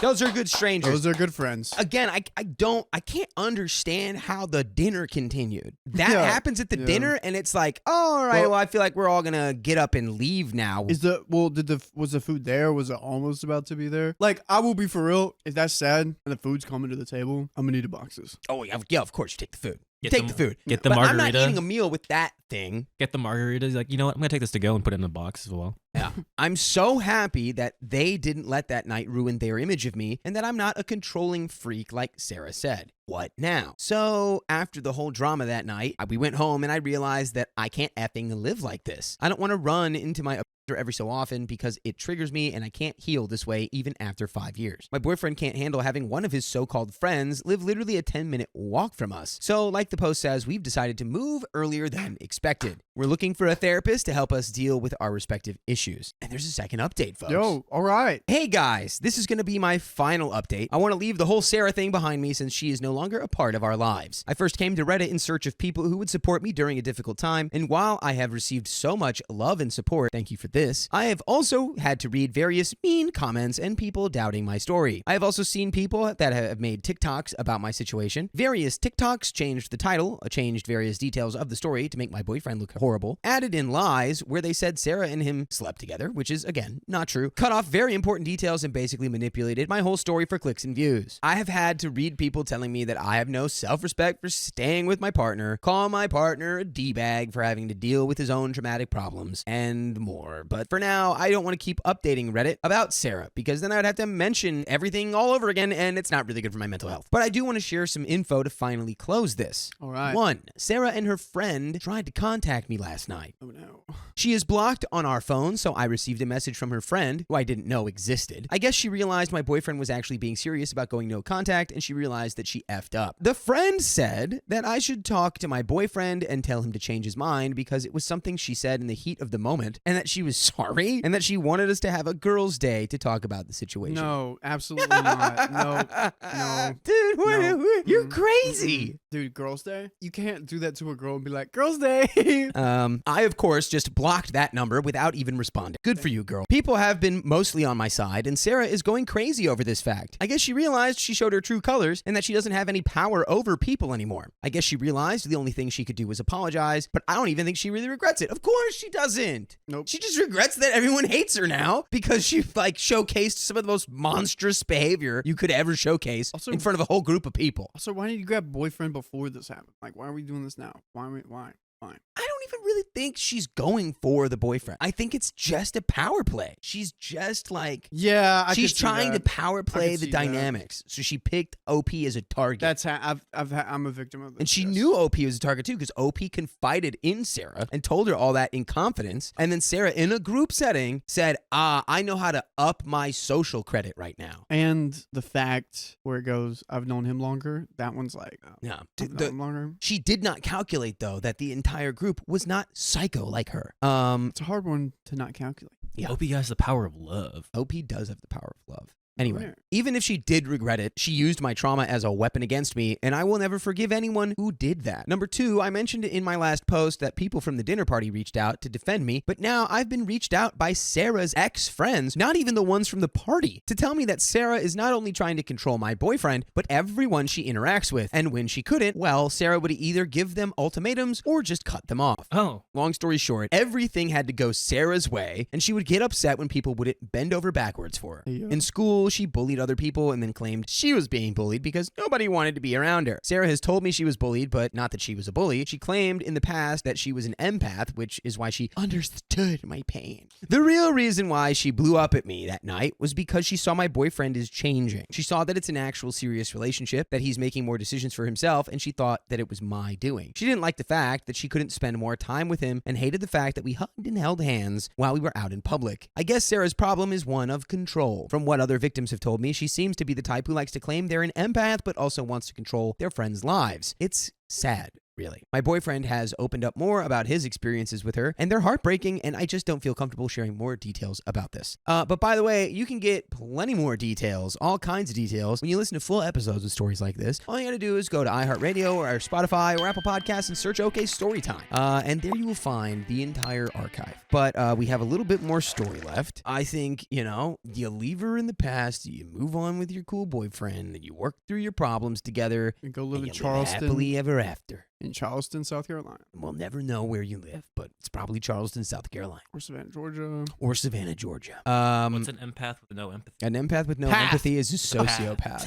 Or pathetic? Yeah. Is Sarah in love with boyfriend? We honestly don't think that's the case, but I'm aware I could be wrong. Yep. To be completely honest, I've questioned this in the past when I met her, but Sarah does have a longtime partner from my understanding. I've met him twice, and I'm sure she never cheats on that guy. And again, Sarah's problem is that she feels the need to control her friends. This ranges from deciding what we're going to have for dinner to demanding we all go dressed a certain way for Halloween to making life choices for others. If you ask me, I think she was projecting. She accused me of being controlling through my past into my face, and also just random things that made no sense to even mention. So yeah, I don't think I want to keep updating. I just want to continue living my life, plan my trip to the south of the country, and take care of my pets. Thank you to all who cared and are supporting. And that is the end of that story. Wow. Shout out to OP getting out of toxic town. My boyfriend cheated on me with my sister. Oh. Then they continued to cheat on each other. Oh, man. Oh, is it worse that they cheated on each other and didn't stay together? I feel like that's just Or- how it goes. Yeah. It's just the cycle of cheaters. Like, would it be better if they cheated on OP and then like stayed together? Because it's like at least it was worth it. No. It's still 'Cause bad. then she'd have to be reminded of that Yeah, that's every true. Yeah, this way OP can be like You're like, see? freaking losers. Just torture each other. I, 22 female, have a sister, 25 female, who has always made me miserable. For context, my older sister, we will call Emily, has always liked younger guys and is my mom's prized child. By the way, this comes from Maximum Dentist 3592, and if you want to submit your own stories, go to r/OK Storytime subreddit. So, a few years ago, I had a guy best friend we'll call Drew. I fell deeply in love with him. After 6 months of hiking him, he asked me to be his girlfriend. I was over the moon when he asked me, and my sister was happy for us, as she was also in a relationship at the time with a boy we will call Tyler. As Drew and I grew close, I noticed him and my sister got closer as well. Uh-oh. My sister always suggested we go on double dates. Not even 2 months into our relationship, I noticed strange behaviors between my sister and my boyfriend. I had a talk with Tyler about it, and he agreed he was not comfortable with how they acted around each other. I told Tyler that my sister has a history of manipulating and cheating on guys. I told him to be careful of her because I actually liked him as a person. I mean, how do you take that as Tyler, as the boyfriend? Side note, he was my friend before he ever met her, and he was the closest in age she's ever been with. Drew always reassured me that he never had any kind of feelings for Emily and agreed not to be around her so much. Emily wasn't the only issue, though. At this time, I still trusted Emily, but did not trust her friends as they are known homewreckers. I wouldn't trust Emily if her friends are known homewreckers. Yeah, you are who you Yeah, surround by the yourself with. transitive property. Yeah. One day I asked to use my boyfriend's phone, but he refused. I thought I was suspicious and grilled him on why he wouldn't let me use it. I know, not the best way to communicate with your partner, but I was young and dumb. He eventually confessed that one of Emily's best friends, a girl who I was also very close to at the time, had been asking him to have a with her and her friend because they were prettier than me. Oh no. Big red flag. Wait. Big red flag. Emily's best friend. Oh my God. So Emily's best friend asked OP's boyfriend for a little action. Because they were like, we're so much prettier than her. That's icky. That is really icky. He showed me messages from weeks before and refused to let me see their present conversations. That's suspicious. He began hanging out with that girl and her friends frequently, which made me very uncomfortable. I'm sorry. The second that like a partner shows you like messages from people saying, I want to have a threesome without your partner, Yeah. like without OP, Yeah. and also that they're prettier than OP, I just like, no.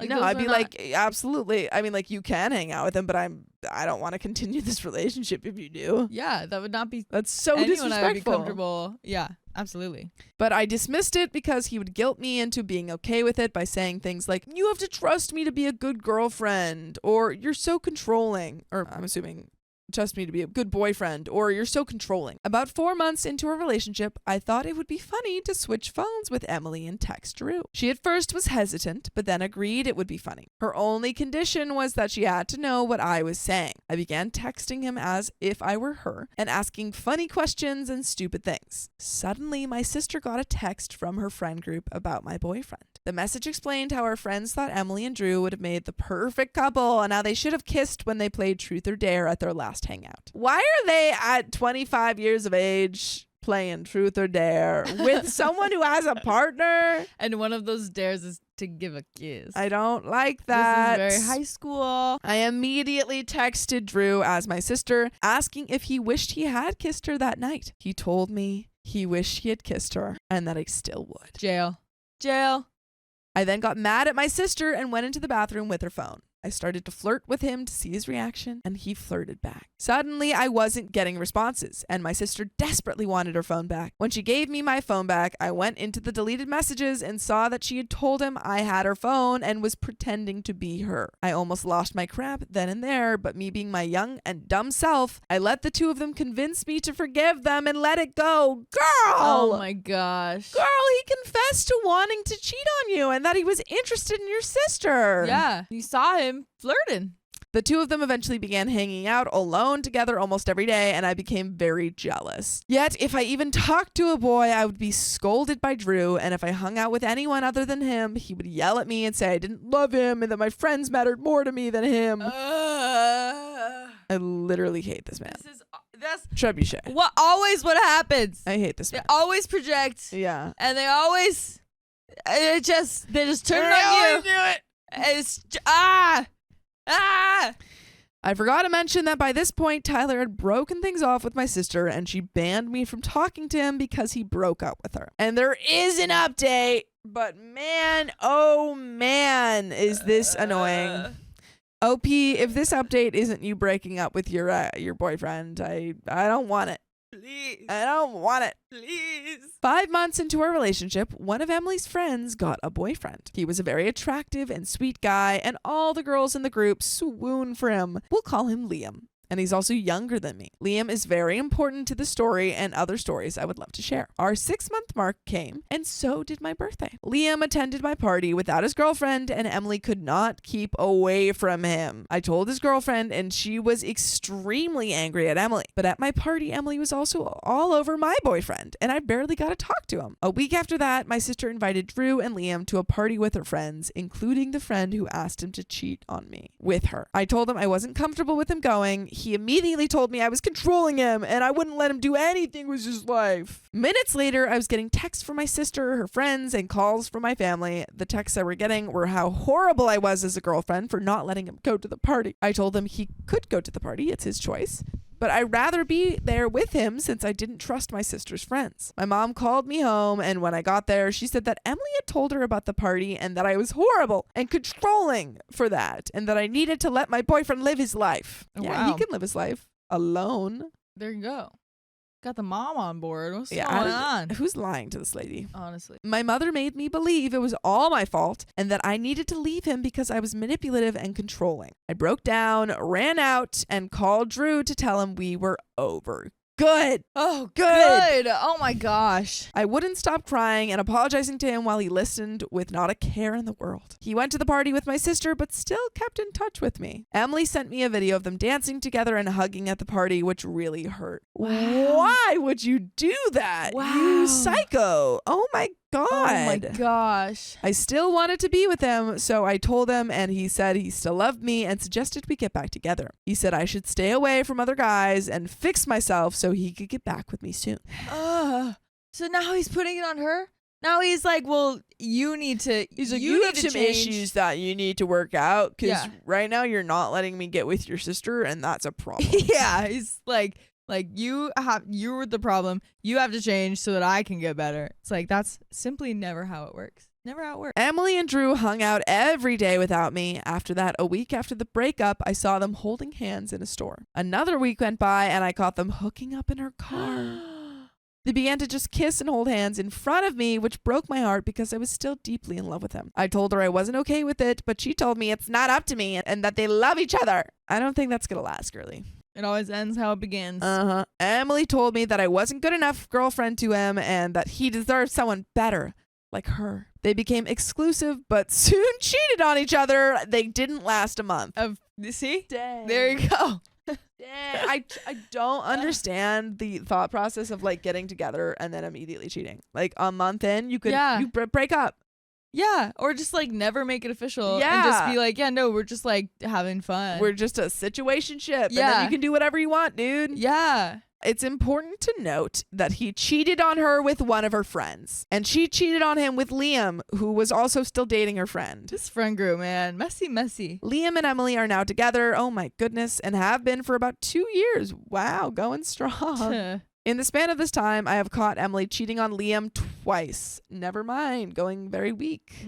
I even got pictures of cuddling and kissing other guys. I obviously told him immediately and sent him the pictures because I believe cheating is a terrible thing. But he said he loved her, so would rather forget about it. Liam, dude, I mean, you also cheated on your girlfriend, so like probably don't have that many moral qualms, but Yeah. come on. Yeah. Just about a month ago, some of my sister's old friends reached out to me because they all hate her for being with Liam and confessed that my sister had been hooking up with Drew toward the end of our relationship and that Emily and Drew made it clear to the group they hated me and also planned on getting together again. They even showed me screenshots as proof. I finally feel validated for feeling insecure and telling him I wasn't comfortable with him being around her so much. I am now starting to tell others as it still gets brought up. It has caused drama and people to stop talking to my sister. Emily and my mother are now telling me I need to not bring it up, that it's in the past, so it doesn't matter. I have finally come to realize it wasn't my fault and I was just trying my best as a girlfriend and a sister. I left out many other terrible details of ways Drew and Emily hurt me during that time period. This is just a fraction of what my sister has done to me, and I think it's time I stop talking to her because talking to her only makes me miserable, and also talking to her she steals your boyfriend. Yeah. As she just degrades me and goes off on me. But you know who you guys should talk to?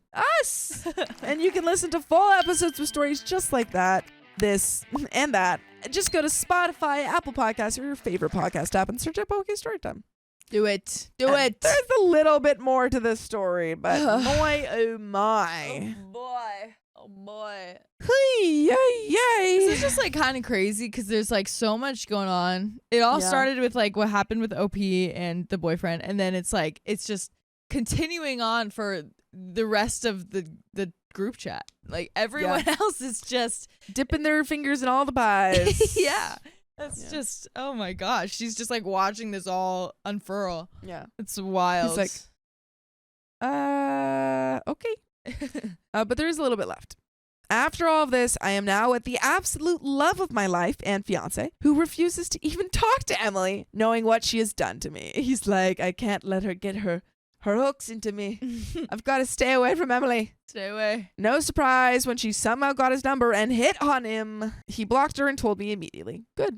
Amazing. I couldn't be more grateful for him. Still to this day, my mom and sister stick by their statement that she did nothing wrong and that I was the terrible and controlling girlfriend who should just let go. Am I the a-hole for exposing my sister for hooking up with my now ex-boyfriend? And that is actually, no, there's nothing more. Okay. That is the end of the story. My ex-partner's girlfriend is claiming my daughter as hers, so I confronted her. No, that's mine. January 20th, 2019. I'm using a throwaway because mutual friends use Reddit. Sorry for the length. My 27 female ex-boyfriend is James, 28 male. James and I dated for 3 years between spring 2014 and the end of winter 2017. Since my daughter, 4 female, is obviously older than 3, it's clear that she is not biologically James's. Her father was not someone who wanted to be involved with her and signed away all rights when she was born, so he is not in the picture. By the way, this comes from user using a fab throwaway, and if you want to submit your own stories, go to the r/OK Storytime subreddit. So, James and I were originally friends, which grew into a relationship when my daughter was around the age of 1. As my daughter grew a little bit older, she saw James as a de facto parent, a role that he happily stepped up to. She knows that he is not quote-unquote daddy, but had the strongest bond with him of anyone outside of the biological family. Our relationship finished due to a difference in personal timelines. James wanted to buy a house together. We had been living together for the past year, but we still each had our own places and moved to another city for work while I was happy where I was located. It became a self-imposed ultimatum, and while James didn't actually move, it was clear that the relationship was over. We stayed friends, and he changed from de facto dad to fun Uncle James to my daughter. Well, yeah, that's okay. I feel like that can be de facto dad and funkle are kind of like, that's a lateral move. I like that. I like that. Funkle and de facto dad. People are stepping up. I like it. Yeah. We have both made sure that she was stable about the situation, something that she clearly seems to be. As I do with other friends, my daughter and I will occasionally visit James, who sometimes has my daughter without me there for a couple of hours at a time if I have to run errands or something similar. I have no reason at all to worry about James with my daughter, who is always all smiles and 5 more minutes when I get back. About 6 months ago, though, James started dating Tracy, 24 female. She's someone that he works with, who I actually first met while we were dating. Don't worry about her. Their relationship itself is not the issue. However, there have been instances that have caused concern in the past few months. The first was when James invited me and my daughter around for a play date with James's nephew who he was babysitting. Tracy was there too, which I expected. However, when we arrived and James greeted my daughter with a hug, she commented on how she looked like her daddy, meaning James. Okay. Maybe. Okay.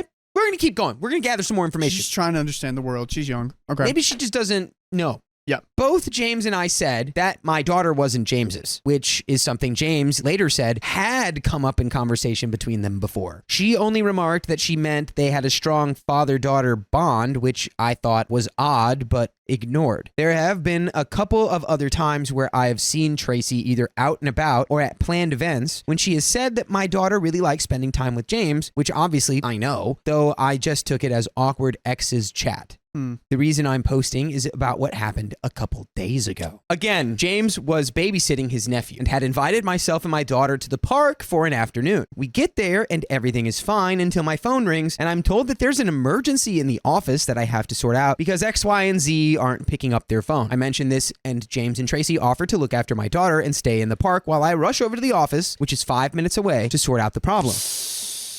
I'm gone for about half an hour overall. The issue wasn't really an issue, as it never is. And when I get back, everyone is where I left them and all happy. What is your suspicion, Riley? They're going to take your daughter. They're going to kidnap your kid. No. They're going to be like, oh, this is fun. No, look at they're me not. playing as dad. Look at me playing as mom. We're going to keep her forever. I highly doubt this. So we start getting ready to go home when Tracy mentions to me that someone she knew, an amateur photographer, happened to be in the park taking pictures of the landscape and had taken a couple of shots of the group, my daughter included, and that she'd send them over because they were apparently really sweet. Okay. I was a bit perturbed by someone apparently just coming over and photographing my child, but I thought glass half full and decided it was only a nice gesture. A couple of hours later, Tracy sends me over the solo pictures of my daughter. She says that she didn't give her friend permission to use any of the solo pictures of my daughter on her professional page, but the ones of the scenery and of James's nephew were on there, and if I wanted to give consent, then my daughters could be on there too. They were actually very cute, and I looked on the photographer's page to see the rest of them from the day, and there were some sweet candids of the nephew and some nice couple shots screenshots of James and Tracy, but the last picture on there was a family-style portrait of everyone, my daughter included. The caption said something like, the James's surname and Tracy's surname know how to have fun.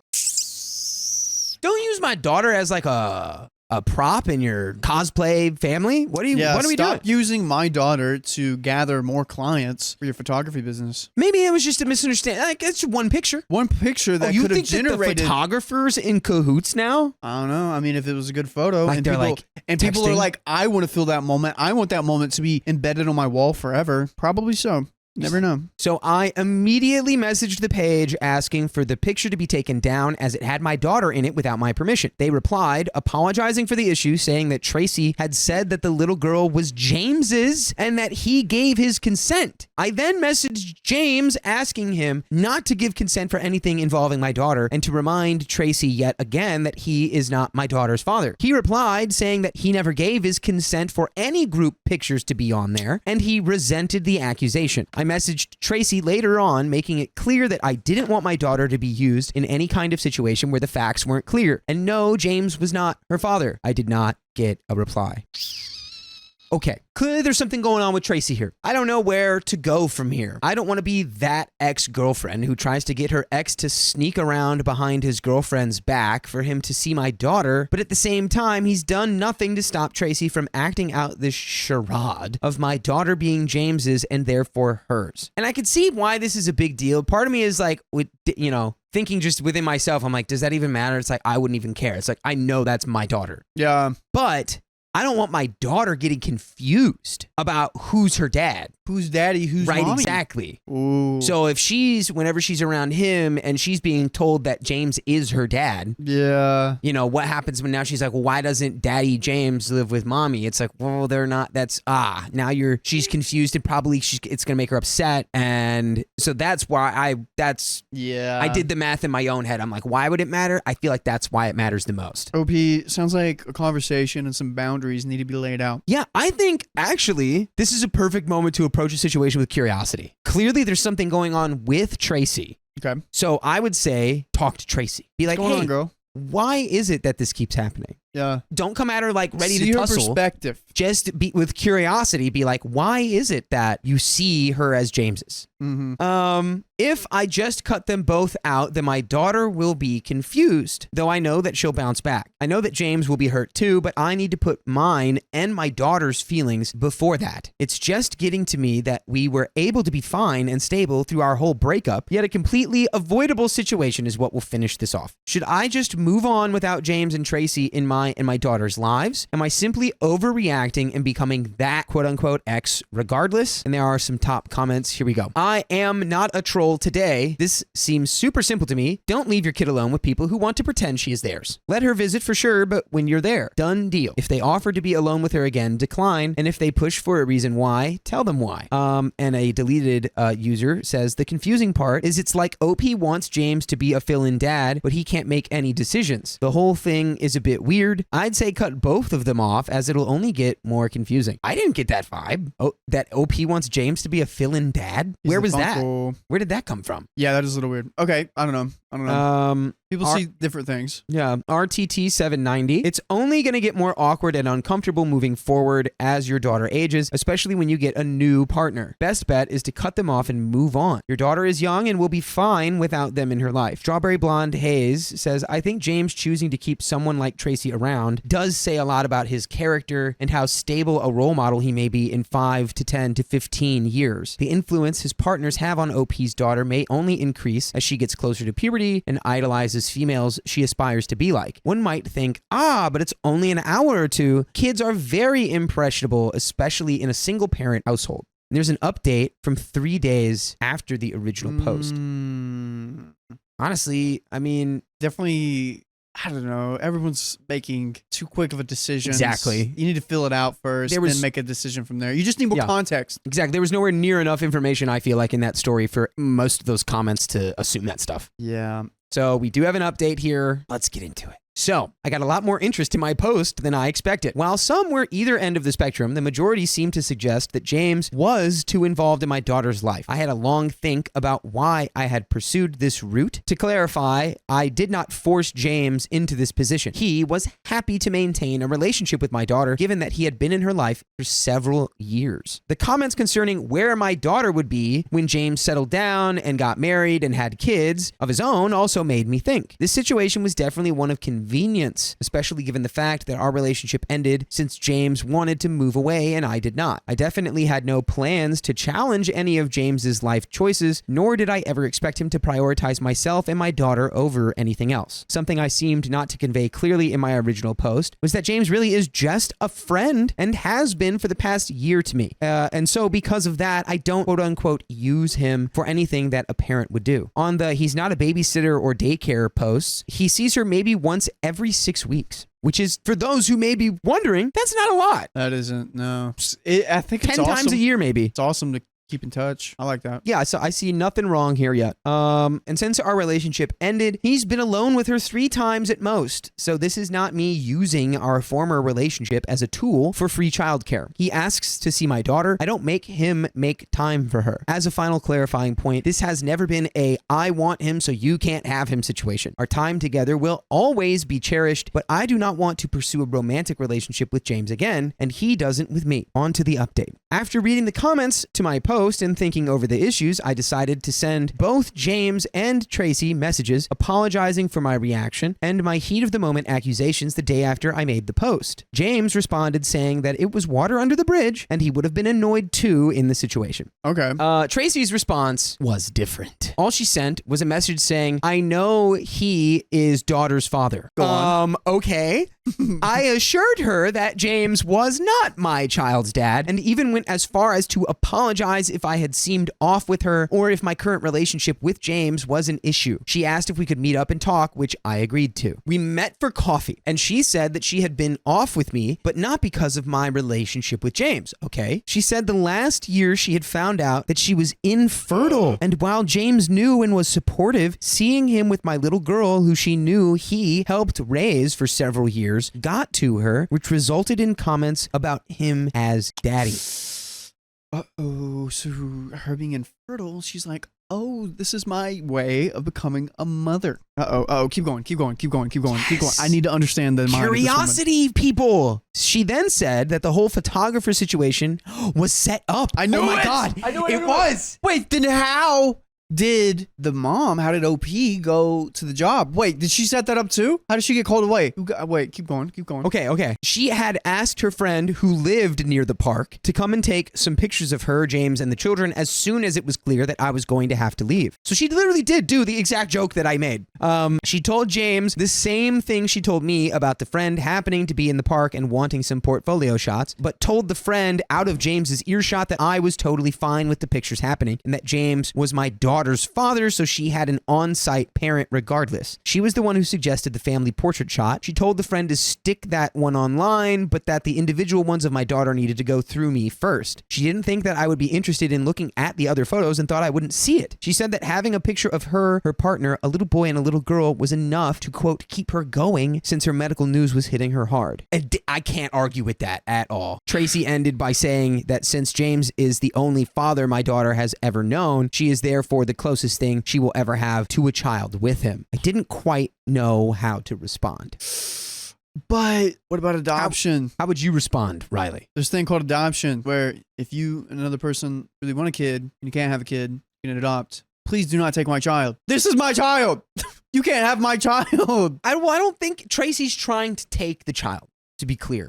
It was. I don't think so. But the emotional feels more like a role play. But the thing that gets me is the emotional, like, in this way, this kid kind of saved her in a way, or like helped her keep going. That is tricky to me because I don't know. I just don't want her to think that this is her kid in a way, shape, or form. So I'm gonna be like, I'm gonna need you to take a step back, Tracy. Yeah, I think that is kind of the way to go about it. I think Denise McConkey. I think this is how obsession starts, though. Sure. But she's been vulnerable. People who could grow these obsessions, they don't ever tell you. You're not ever having this conversation with them up front. Yeah, this is something you learn after they're in a jail cell. So I don't think that she's anywhere near that level. Also, but you're not wrong. it does need to be addressed where it's like, I get you. I'm sympathetic for your situation. And of course, it's something that she should get therapy for, get professional help to process and deal with. But like, you can't use my kid as a coping mechanism. That's not right. After reading many comments on my post saying that I was a jealous harpy and that Tracy was an innocent bystander, or even calmer versions of that mindset, I was surprised that my actual suspicions were actually somewhat correct. This was not the reasoning I ever thought was behind this, though. I thanked her for her honesty and asked if she was talking to anyone else about this. She said she wasn't, but she knew that she should be. She also said that James knew nothing of the extent to which she was feeling, other than sometimes she was a little blue. We spent a while searching online for local mental health specialists and left it with her promising to make an appointment and to talk to James, which is understandable that James doesn't know, because that's a really scary thing to tell your partner. Yeah. Because it's like, dang, is that just like okay, I'm infertile, I can't have kids, it's kind of driving me crazy. It's like, well, I'm just going to leave you now. That's the fear, I would assume. After getting home, I contacted James to say that I believed that there needed to be some distance established between him and my daughter to benefit everyone involved in the situation. He said he agreed and that he would always be there for my daughter if she needed him. I asked my daughter that evening, more out of curiosity, as to how she views James, and all she said was he was the nephew's uncle. So I'm taking that to mean that she is by no means dependent on him at the very least. And by the way, you can become dependent on listening to stories just like this in full episodes that you can find on Spotify and iHeartRadio and Apple Podcasts. Wherever you listen to podcasts, search OK Storytime, and you can listen until your ears fall off. Yep. Which they won't. It hasn't happened yet. That we know of. But there is a first time for everything. It's not 0%. But we should finish the story. I don't know if this is the end of this, and I'm sure I will get some criticism for not cutting out James altogether or for even limiting the existing contact, but I believe this will benefit everyone, including Tracy, in the long run. Thank you again for everyone's advice, and we have some top comments here. Travelbug898. I think everyone here acted super maturely, and at least a lot of the loose ends have been tied off because of communication. Exactly. Good on you for all being mature adults here, OP. It doesn't happen as often as it should. Walton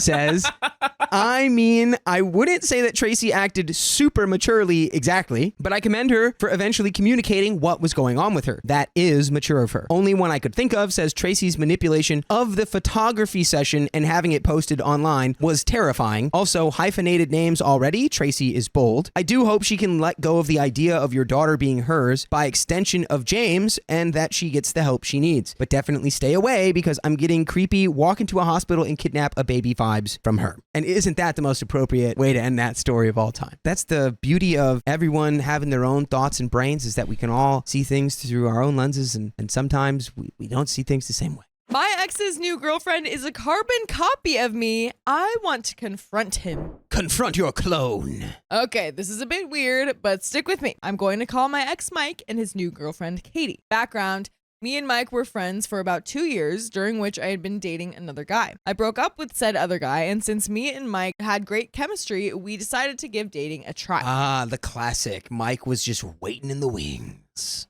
Mike Wazowski.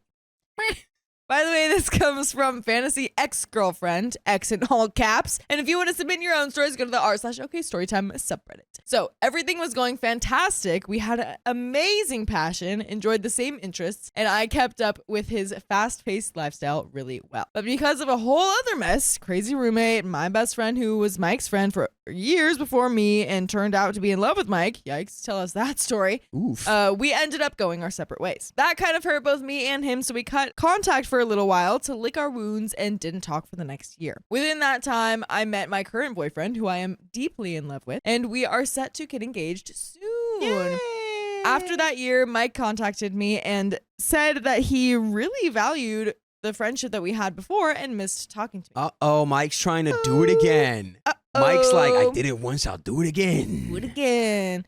I agreed, but made it very clear that I was in a relationship now. He was 100% respectful of that and has never, ever crossed a personal line with me in that regard in conversations. He is always nothing but friendly and a gentleman. We began to just friendly chat over text, Facebook, and occasionally meet up for a drink or two with the old mutual group of friends. Everything seemed back to normal. The only weird thing, to me at least, was that it would take Mike another year, so now 2 years since we dated, to have another girlfriend. He's attractive and very successful, so I figured he would get snatched up, but it wasn't until 2 years after me and him had dated that he got together with Katie. Originally, I was a bit weirded out because me and Katie looked extremely similar. We could be sisters, but I figured he just had a type. Him and Katie have now been dating for around 8 months. On to our current situation. I didn't really talk much about my relationship around Mike because I don't gush about my couple stuff to single friends, as I think it's a bit rude to do so unless they show a vested interest. However, once Mike met Katie, who I have also briefly met and spent time with, she's lovely and sweet, I began reintroducing talk about my relationship because Mike was part of the couple now too, right? We would now chat about Valentine's plans, what to get for holidays, anniversaries, planned trips, etc. However, something really weird began to happen. Mike began to take everything I talked about in my own relationship and apply it to his. Here's some examples. I talked about this beautiful necklace that my boyfriend was getting me for Valentine's Day. Mike then bought that exact necklace for Katie for Valentine's Day. There was even 3 options for the main stone, and he chose the one I got. Their 6 months anniversary was a month after our 2-year anniversary. I had mentioned that we were going to a local eatery and then a specific local stage show. Theater shows multiple plays at once. Mike took Katie to the exact same stuff for their half-year anniversary, down to the same show. That's really weird. That is very weird. Well, it's like it's the same vibe of like you had a relationship with somebody and you did like a bunch of stuff with them, and then you get and you break up, and then you get in another relationship and you just start doing the exact same stuff that you did with that person with like your new partner. Yeah. That feels weird too. It's like, I don't know if that's weird. Maybe I'm off. Maybe you can just like do the exact same emotional beats with every partner you have, but it feels a little strange. Yeah, I feel like it's okay to do it in a way where it's like, this is just a special thing for me that I want to like like a place that I like to take my special partner to or something like that. It's not necessarily about them. I just really like that with my partner. And then, you know what I mean? And it's like, okay, well, I just might do that same thing or I mean, things like cooking. You know what I mean? Like if someone likes cooking with a partner, you're not going to be like, I can't cook with my new partner. Me and my old partner used to do that. And it's like, you know what I mean? Yeah. So I feel like with some things like that, with things like this though, this is weird. This is literally, do you get deja vu when she's with you? That's literally the exact same. That's Olivia Rodrigo. That's what she's doing. Everyone's glasses just broke. Everyone's, Stop it. Olivia Rodrigo, I'm coming for your job, dude. I'm coming for your freaking job. Count your days. Olivia Rodrigo, I'm going to get you. The latest thing that had come up in a conversation with Mike was a trip to Mexico that me and my boyfriend had been planning for months. We can't go until June or July because of my job, but I had everything planned out, and Mike asked very casually about what I had come up with. So I gushed about the details of my plans without thinking. I told him everything down to the resort that we'd picked, what excursions we wanted to take, etc. Well, I logged on to Facebook and Mike has taken this exact same plan down to every detail with Katie. Same resort, same type of rooms, went to the same set of restaurants. You get to pick 3 out of the 7 they have with a travel package. So I feel weird about my own trip now. There are a few other examples going on the same weekend road trip 2 weeks after me and my boyfriend did, doing the same couple activities, but those were the main ones. I feel like this happens way too often and with way too much similarity to be a coincidence. If we do something within the next 2 to 4 weeks, I find out that they did the exact same thing. It's like being stalked. Overall, if this is actually what is happening, I feel bad for Katie. She doesn't have me on Facebook and we've only met once or twice, so I doubt that she has any idea what's happening and just thinks that Mike is super romantic. I am worried that he is still somehow hung up on me, and that is the reasoning for this. For now, I have not brought this up with Mike, but have set him on Facebook to not see my activity, as well as completely stopped bringing up anything me and my boyfriend have done with him. How would I even begin to bring this up with Mike? Should I just 100% cut contact and not look back? Should I at least let Katie know? Should I be worried about what might happen if I cut contact? What? And we've got an update, but what are you thinking? I don't know if it's just because it's late or if this is what I really think. But first of all, cut contact. Why not? But also be like, yo, Mike, you following me? Yeah. Yeah. Why I see you doing all this with your new little boo thing. Yeah. which I don't know where I've seen her before. Oh, is it every day when I wake up and look in the mirror? Like, hey, buddy, That's are pretty good. you, do I need to be worried about you? Yeah. You can either do that or you Yeah. could just, that's the sound of you closing your laptop. You closing the social media. Stop looking at what this guy's doing. And then all of a sudden, it's like he doesn't even exist. We do have an update.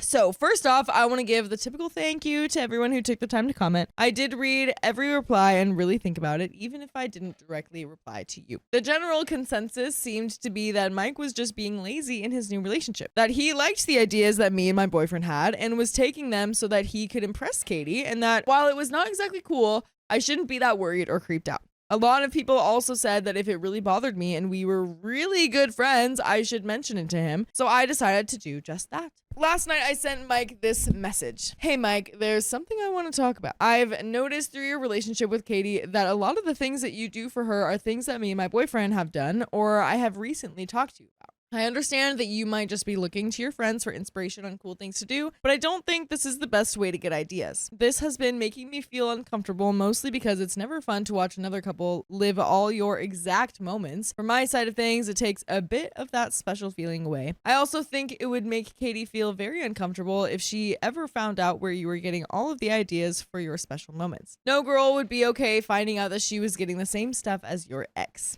I hope this doesn't hurt your feelings, and I'm sorry if it does, but I hope you understand. I figured that because you were my friend, I would rather bring this issue up with you than have it drive a rift between us. If you need someone to help you come up with fun or romantic stuff to do for Katie, I'd have no problem helping you come up with your own ideas in the future. Mike replied about an hour later with just one line that said, "Me and you need to talk in person. Can I come pick you up?"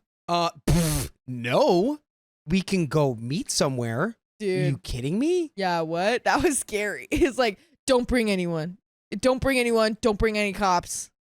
Well, it's just so clear now that now it's weird. And also, like, how would your girlfriend, Mike, how would your current girlfriend feel about you coming to pick up your ex-girlfriend? Yeah. You know what I mean? He's definitely about to confess love. Of course. For sure. And it's kind of sad. Yeah. It's just sad. Gotta let go, my guy.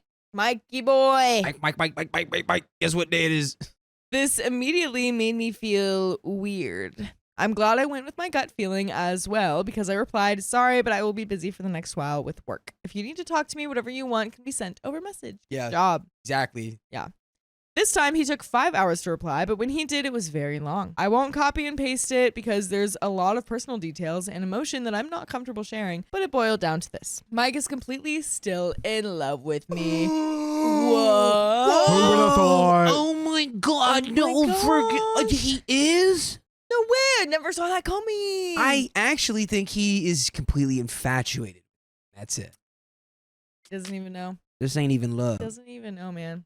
My original gut feeling was right. Katie was some weird sort of replacement. He does have feelings for her as well, but he originally only went out with her because she reminded him of me. Yikes. His feelings for her are not as strong as his feelings for me. He believes that we were robbed of our relationship by the situation with my ex-roommate and that we were meant to be together. He thinks that I should leave my boyfriend and give us a second chance and has felt that way since we started talking again. Holy crap! I didn't reply to this message and didn't know what to do. At this point, though, I didn't want to keep this problem from my boyfriend any longer. I sat boyfriend down and we had a full disclosure meeting where I told him everything. He was insanely pissed at Mike, but was really happy how I was handling things and that I had shared with him immediately when stuff got serious. We talked about what I should do, and there was a consensus of 2 things. I can't talk to Mike anymore, not ever again, and Katie has to know. So I forwarded all the messages to Katie this morning. Whoa, just sending her the direct receipts. Dang, man. I mean, hey, let's do that.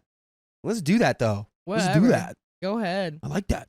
I prefaced everything with a very long message about how sorry I was, how I just couldn't continue forward knowing that Mike felt like this and was doing this to her, and that if I felt like it was the only thing as a good human being I could do to tell her. I also specifically told her I had 0 interest in Mike, that I loved my own boyfriend and would be cutting all contact with Mike. I told her I hope that she doesn't hate me and that if she needed to talk anymore about anything, I was available, but I understood if she didn't want to talk to me. Understandable indeed. And I and Dakota and Riley and everyone else is always available for you. All you have to do is go to iHeartRadio, Apple Podcasts, Spotify, whatever your favorite podcast app is, and search OK Storytime. We've got so many episodes of stories just like this one available to you. Right.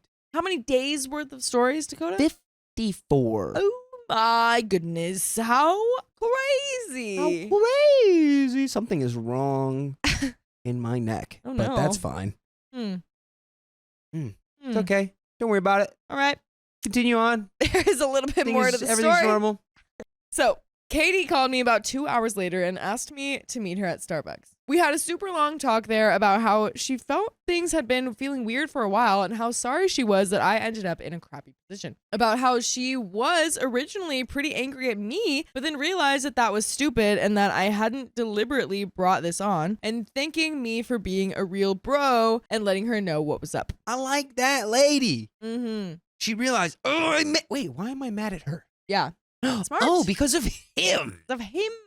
She was breaking up with Mike tonight once he was off work. She cried and I cried, and I was just glad that she didn't think I was crazy. We parted ways on pretty good terms, though I don't think we could really be friends after this. I told her to let me know how things go if she's comfortable. She said maybe. So that's it. Mike was crazy. I have never seen crazy hide so well. I am emotionally tired. I hope Katie ends up all right in all of this. Mike can go to HE double hockey stick. My ex's new girlfriend keeps making passive-aggressive comments, and I finally snapped. You gotta fight fire with fire. That's the only way. Hi, Reddit. This happened earlier today, and I'm still kind of stewing over it. So I need to know if I overreacted or if it was justified. I, 29 female, was invited to a friend's barbecue. My ex, Jake, 30 male, and I broke up about 2 years ago. It was mutual. We had both agreed we weren't right for each other long term, and since we share a close friend group, we've stayed civil and occasionally see each other at gatherings. It's usually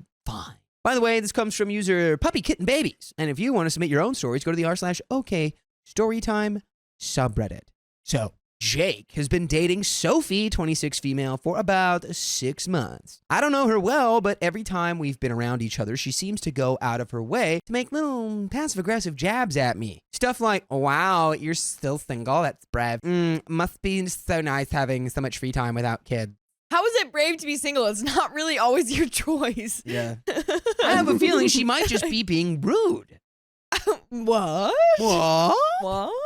A bit more info, even though we broke up, there have been multiple moments where it's obvious Jake hasn't fully moved on. For one, he still finds excuses to text me random stuff, like sending me memes or asking about old inside jokes we had. He'll quote-unquote accidentally bring up memories from when we were together when we're in a group, or mention songs and places that meant something to us. On top of that, a few mutual friends have let it slip that he's told them he still has feelings, or at least isn't fully over our relationship. Nothing inappropriate while he's with Sophie, as far as I know, but it's clear there are lingering feelings there, and I think Sophie might sense it too, which is probably part of the reason she's so weirdly hostile towards me. Back to the story. Today, Sophie was at it again. Every time I was within earshot, she'd drop little digs like, some people just can't move on, huh? Or, I guess it takes some people longer to grow up. I ignored it for hours, but then towards the end of the night, she made another comment. Oh, not everyone can handle being in a healthy relationship. That was it for me. Not anyone can handle being in a healthy relationship? What does that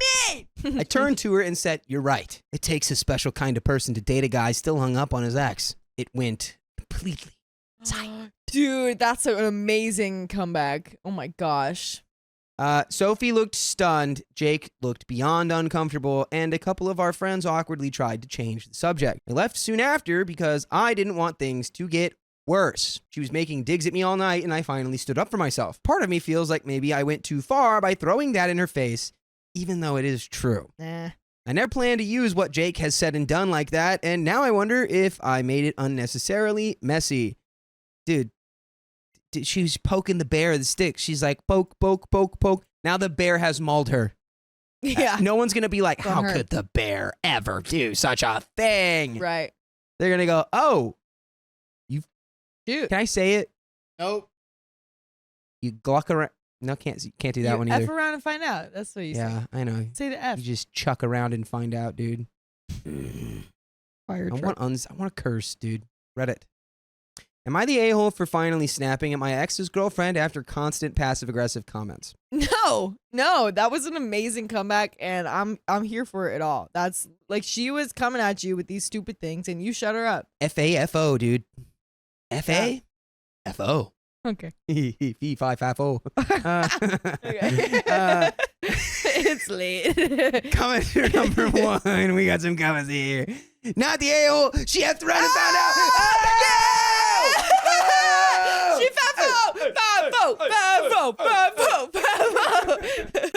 Also, if she's so happy in her new relationship, she wouldn't work so hard to bring another woman down. Commenter 2, I don't think a healthy relationship involves one partner constantly making digs at their ex. Seems like you're a little obsessed there, sweetie. And not the a-hole, but next time you could also ask what she meant by that. That way you don't have to dig yourself out, but she has to publicly embarrass herself. Just keep prodding until you get an answer. No. You said this and that. What do you mean by that? I just don't understand. Help me understand. Just prod. It'll shut her up without making you the bad guy. Comment 4. Was it the best way to handle the situation? Probably not. Could Sophie have been more civil? Absolutely. There are a few things at play here. Literally everyone has sat there in silence while this brat, Charlie XCX, makes constant digs at you. Silence is not neutrality. Silence is a free pass. Silence means they agree. So for 6 months or so, all your friends allowed this BS to continue. At any given time, your ex, any person in the group, literally anyone could have told her to drop the crap. It isn't cool. Until she came along, there was peace, and she is single-handedly ruining it. Nobody said a word. Nobody tried to end the drama. This chick comes along and just stirs the pot while everyone watched. I bet my buttons that if Sophie had been saying stuff to or about another member of the group, that person would have been upset. There's keeping the peace, and then there's this. Letting her run her mouth is not keeping the peace. It's allowing a pick-me girl to run unchecked because nobody in that group has got a spine. A real friend stands up for you, both to your face and behind your back. None of these people are standing up for you, not even when you're right there. My best friend's ex-husband got with his affair partner publicly after the split. I was working a short-term gig as a bartender, and the new woman would come in with my best friend's ex and run her mouth about my bestie. Every single time she did, I gave her a single warning: stop it or I will refuse you service. Sometimes she stopped. Sometimes she got cut off. A few times she even got 86'd. Why? Because a friend is there for you even if you're not around. Because a true friend doesn't let anyone put down, belittle, bully, or even make constant passive-aggressive remarks about you. Honestly, I have to say everyone sucks here except OP. A person can only take so much before they snap. Your friend group sounds like a bunch of passive jellyfish. Nobody is going to be like that to anyone I care about in my presence. Nice. And there's an update 11 hours later. Woohoo! I have no notes about how OP handled this, except maybe you could have done it sooner. Sure. Like, I will never understand why people are like, yeah, well, I could have stood up for myself, but I was like, I don't want to make it an issue. It's like, dude, stand up for yourself. Yeah. I feel like that's part of like the generation of like growing up in schools where it's like, well, if a bully fights you and then you fight back, you're both getting suspended. It's like, I've always thought that was the dumbest thing of all time. Yeah. I'm so glad I got out right as that started to happen. Yeah. Or like I was in it when it started, but like you can stand up for yourself. It doesn't make you a bad person. It doesn't make you the problem. Right. It's like you have to have self-respect. Hey again, Reddit. Just wanted to post a quick update since a lot happened. Well, I'm still kind of processing it, but it feels worth sharing. So after I left the barbecue and posted this, I got a flurry of texts from mutual friends, mostly along the lines of, dang, that was awkward, but also way overdue. Apparently, everyone noticed Sophie's digs throughout the day, and more than one person told me they were surprised I lasted as long as I did before finally saying something. I was surprised as well. Jake, for what it's worth, hasn't said a single word to me. Not an apology, not a hey, that was a lot. Nothing. Radio silencio. But I did get a very, very long dramatic message from Sophie last night, basically accusing me of trying to sabotage her relationship. She called me emotionally manipulative. Shut your mouth. Shut your mouth. Jeff, we're going to make a new hit song. Shut your mouth, girl. Shut your mouth. Shut your mouth, Sophie, in this story. I did not respond. Good. I don't see the point. Yes, especially because here's the cherry on top. I've actually been seeing someone for a few months now. Ooh. His name's Daniel. Ooh, Opie's got a crush. What if his name was Janiel?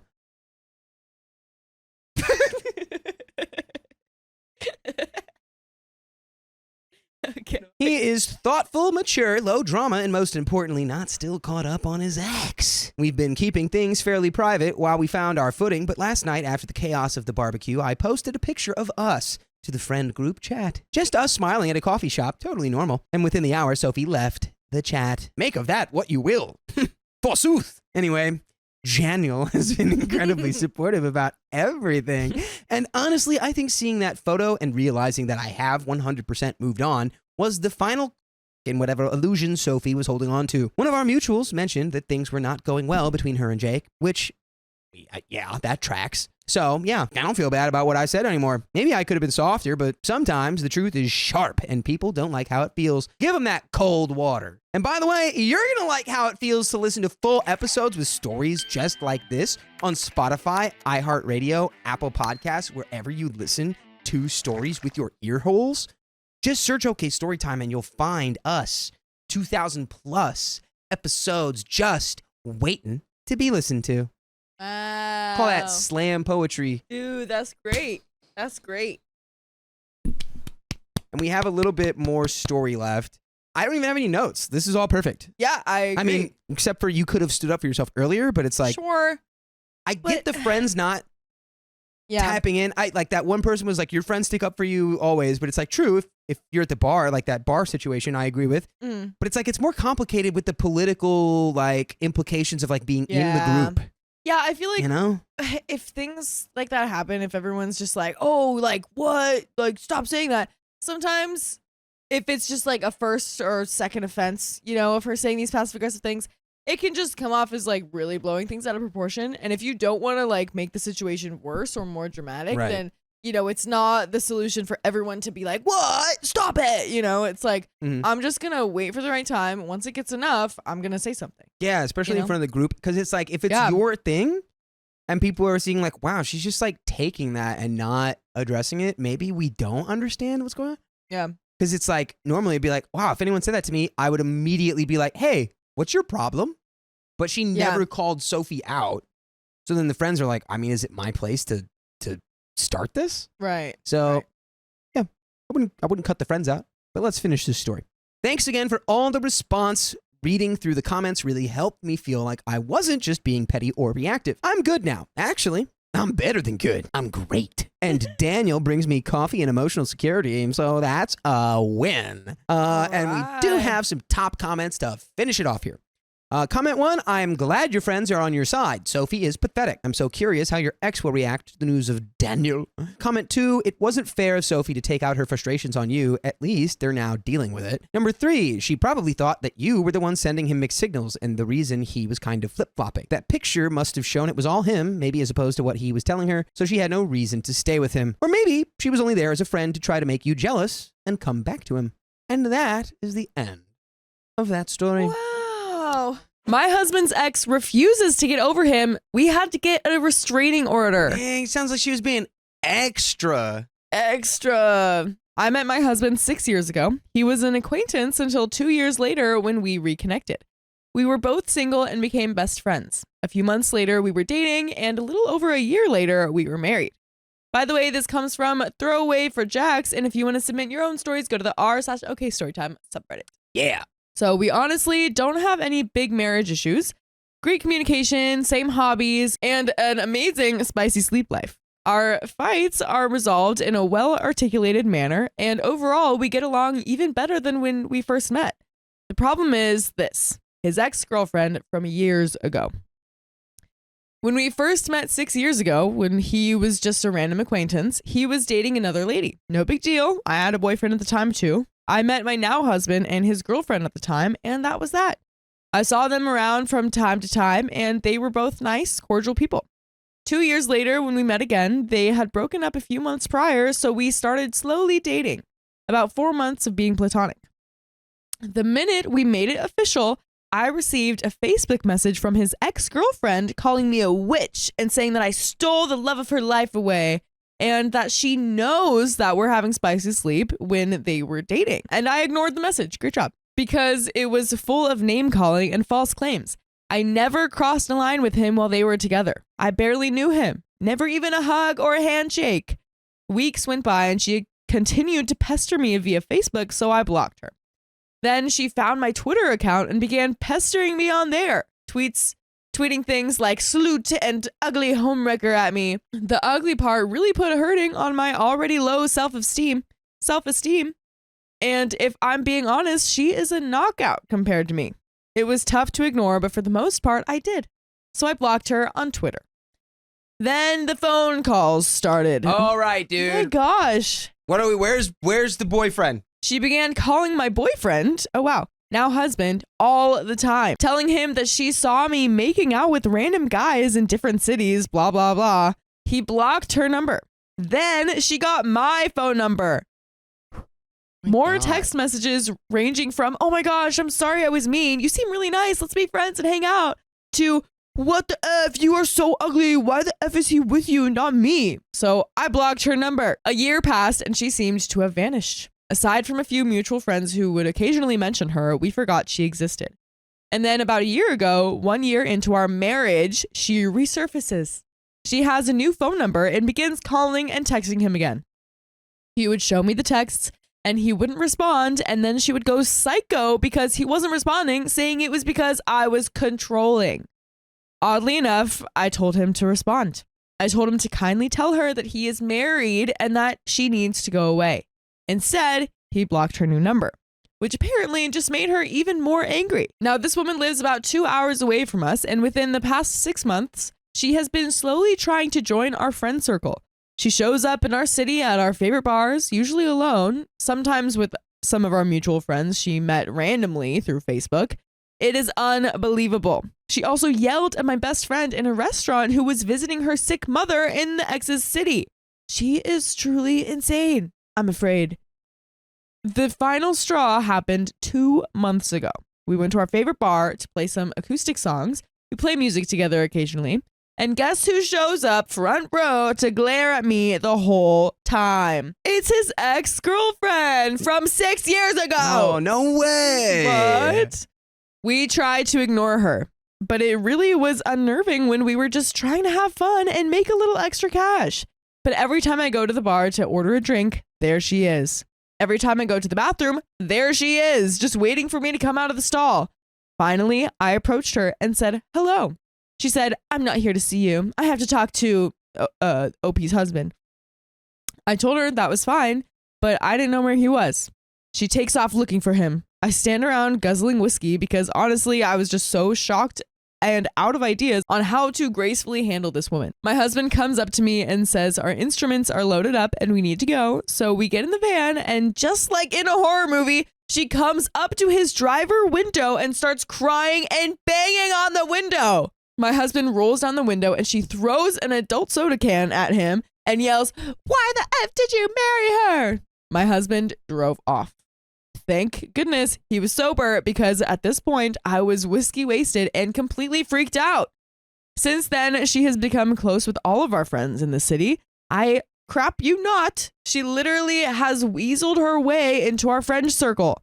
She even is trying to become friends with my sister, who has not taken the bait. Have you told any of your friends about this woman? It is getting way beyond ridiculous. We can't go out in our city on the weekends without her randomly being in town and showing up at the bar that we are at and staring or yelling. We live in a huge city. There are literally hundreds of bars to choose from.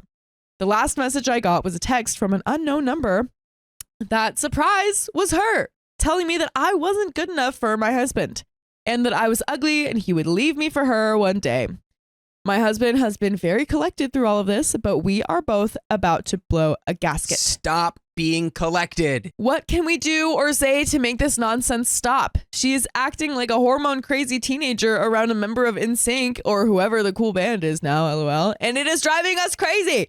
Seriously, we have thought about moving to another state because it has gotten so out of hand, but we don't want to be bullied into leaving our beautiful home. We have talked to our friends about not hanging out with her, but she is nice on the surface and has sort of already butted her way in. Our friends have told us some crazy, creepy stuff that she does, like how she talks about our dogs by name and the paint colors in our home, which I guess she is logging on to somebody else's Facebook and looking at our photos. Oh my gosh, what? Yeah, so your friends already have creepy stories about her. We are pretty locked down, but like I said, she has wormed her way into our circle. What can we do besides move far away? We have blocked her on social media, blocked her phone number, and she lives 2 hours away. I don't know what else we could do. My cop friend said as long as she is stalking us in public places, there isn't much we can do. Oh, wow. So she's showing up in public places, and that means that, oh, wow. Any advice would be appreciated if anyone has any similar experience. Sorry that was long. I tried to condense it to only the most dramatic offenses. But there is an edit. Glad to know that we aren't crazy. Everybody seems to be downplaying how disturbed this woman is, so your responses at least let me know that we are right to be concerned. I spoke with a lawyer last week about a restraining order who was no help, but next week I'm seeing another lawyer who is a family friend. He said just based on the small amount of evidence I have emailed him that we can definitely file an order against her. Oh, good. Okay. Thank you for your advice. Yeah. Yeah. That's great. I guess restraining order is better advice than like try to fight her. So there are some comments. Commenter number 1 says, first off, restraining order. Document everything. Second, I would get into contact with your friends, show them a sampling of the texts, emails, etc., and say something in the vein of, please don't think that we are trying to tell you who you can or can't hang out with. You are, of course, free to socialize with whomever you want without our objection. But with that being said, please understand that this girl is pestering us and seems to have no intention of stopping. We would ask that if you continue to see her, as is your right, please do not talk about us. Do not share any details about our lives or schedules with her. And please do not invite us and her to the same social event. I would think that if your friends stop feeding her access or info, she'll stop seeing them. OP says, we tried that. It failed. Now we have distanced ourselves from 75% of our friends here, which is fine. I just feel like I'm being bullied and it is stressing me out beyond belief. We have sadly, seriously considered moving way the F away just to get away from this mess. But someone else responds, how can your friends not see a problem with this? She is trying to declare her love to a freaking married man whose wife they're supposedly friends with as well, and that doesn't bother them? Even if they don't believe that she stalks you guys, how could that ever be a good idea? You're better off without these types of friends. OP says, you're right. We have sadly had to cut out about 75% of our friends. It is so absurd. She must be ridiculously charismatic and manipulative because I have no idea how she has convinced all of these people to support her in this psychotic endeavors. Commenter number 2 says, keep a log of what she does and save all of her texts and messages. Show these things to your friends. If they don't drop her after that, they probably aren't your friends. The record keeping should also come in handy to get a protective restraining order when she inevitably goes off her rocker and starts stalking you at home.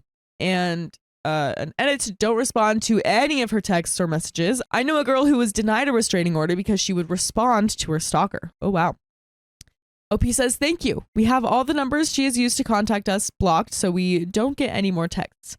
But now she is trying to add my sister on Facebook. She didn't accept it, but it is getting crazy. I could deactivate my Twitter and Facebook, but I use my Twitter for work, and we have so many out-of-town friends. I love keeping up with them on Facebook. It isn't fair. I should have to give these things up because of a crazy person. I'm just at a loss of what to do other than running away. And there is an update. Oh boy. I hope the ex goes to jail somehow. Oh boy. Long story short, she contacted me via her boyfriend's Facebook on our music Facebook page. I know, what the F. Asking me questions about my relationship with my husband, admitting her love for him, and then asking if the three of us could hang out because I seem really nice. What? I messaged her back and told her that if she contacted either of us again, we were going to pursue a restraining order, which we already were pursuing it, but I thought I'd give her fair warning. Well, like clockwork, 2 days later, me and my husband play a show at our favorite bar, and guess who is there front row? Her. My husband calmly talked to the bar manager and he asked her to leave. She caused a huge scene, crying and screaming and cussing at me. Yelling things about how ugly and talentless I was, yada yada. The bar manager threatened to call the cops and she left. The next day, after presenting the police station and our lawyer friend with all of the evidence we had, which was a lot, the restraining order was officially in effect. It's been a little over a week and so far we haven't heard anything from her or about her. Yay! Huzzah! Hopefully she doesn't go even more psycho, but for now I feel like a huge weight has been lifted. Thank you, Reddit, for letting me know that we were not being crazy and feeling threatened and scared of her. You guys gave us the courage to nip this crap in the bud. Keep us in your thoughts. I still feel a little uneasy about the restraining order pushing her further over the edge. But we have another update. Well, this is a weird but overall good update. Stalker girl disappeared after the restraining order was filed. Okay, thank God. Thank God. Once we had that done, we convinced my mother-in-law to cut her off too, which so far she has. Interesting that she didn't in the first place, but okay. Well, after a month of silence and bliss, I get a text from an unknown number. Surprise! It's her! No! Her text basically said this. This is Crazy X. Please don't call the cops. I'm contacting you for your own good. I'm pregnant, and your husband is the father. Girl, for your own good. Oh my God. Do you also have $1 million to give me? What? Whoa. I just have to send you 1,000 first? Yeah. Damn, that's crazy. What? Oh, Lord. When my husband got home from work, I asked him if he had planned on telling me that he was expecting a child in a few months. He was confused, so I showed him the text, which I didn't reply to. He was so angry. Actually, I don't know if I've ever seen him that angry. I thought he was going to snap the phone in half. After he calmed down, we decided to take care of it the next morning. I'm assuming my husband isn't the father, LOL. Anyway, the next day, we went to the police station and showed them the text. They had to contact the police department in her city, so we waited. We later got word that there was a warrant out for her arrest, and less than a week later, we got a call saying that she was in custody. Whoa. When we received that news, we both kind of freaked out, both with relief and fear. Obviously, she won't be there forever. But you know who will be here forever? Us. Yeah. On Spotify, Apple Podcasts, or iHeartRadio, whatever your favorite podcast app is, just search OK Storytime, and you're going to find full episodes with more stories just like this one. That was a few months ago, and we haven't heard from her since. Word around my mother-in-law's church is that she is definitely pregnant and is working at some pizza joint. Good for her. I don't care what she's doing as long as she's far away from us. As for the baby, I don't think it's my husband's, but we're going to let Mari decide once it's born. JK, JK. I trust my husband to never cheat on me, and if he ever did, I hope that he would have better taste than that crazy pants. There are some comments. Number 1, just a word of caution. She might name your hubby as the father on her birth certificate, in which case he would need to get a paternity test. So while it might be over, it might not. OP says, yeah, we were wondering what the deal with that is. She has a boyfriend, so we assume it is his kid, but who knows?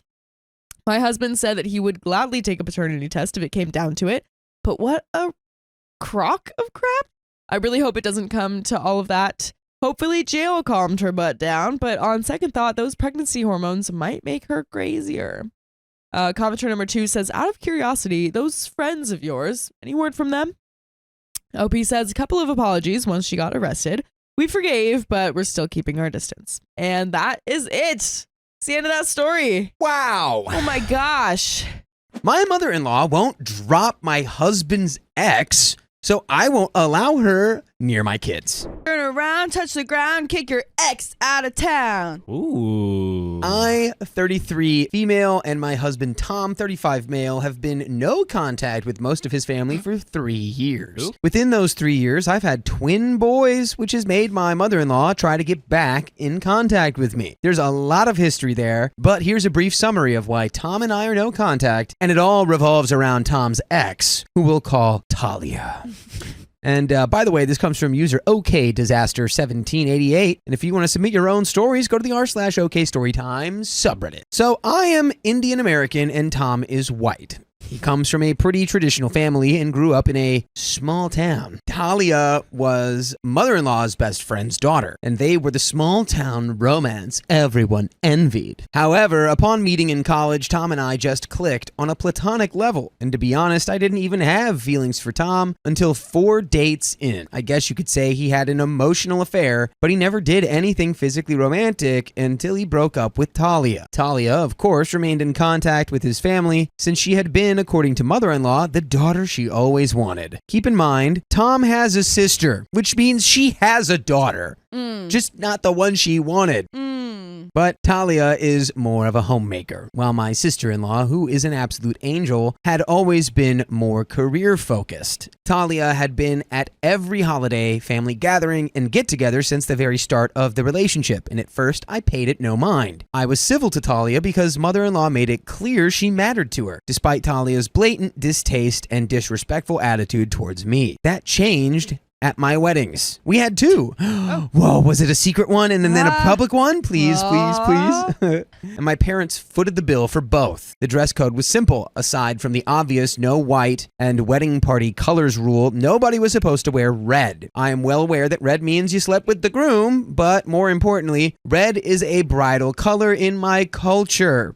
I wore a red lenga and sari to my Indian wedding, which she wore an eggshell off-white dress to. Keep in mind, white is worn at funerals to represent purity in my culture. Interesting. That got my aunties and cousins talking, but I still had a blast since I really didn't care. I did care when she showed up to the American ceremony in a floor-length apple red gown with a slit going up the leg. This feels like in a true or false test, if you get every answer wrong, that means you know the right answers. She knows exactly what she's doing. These are not accidents at all. Right. So it was a bridesmaid's dress, and it violated the dress code. My sister-in-law, along with Tom, went to tell her to change. She did leave after having an hushed argument and came back in a tea-length green gown. I assume she just wanted to see if she could get away with it. Apparently, my auntie saw this too, which meant Talia was subjected to stares, whispers, and backhanded giggle fits throughout my whole American wedding. It made Talia feel embarrassed, and she cried to mother-in-law,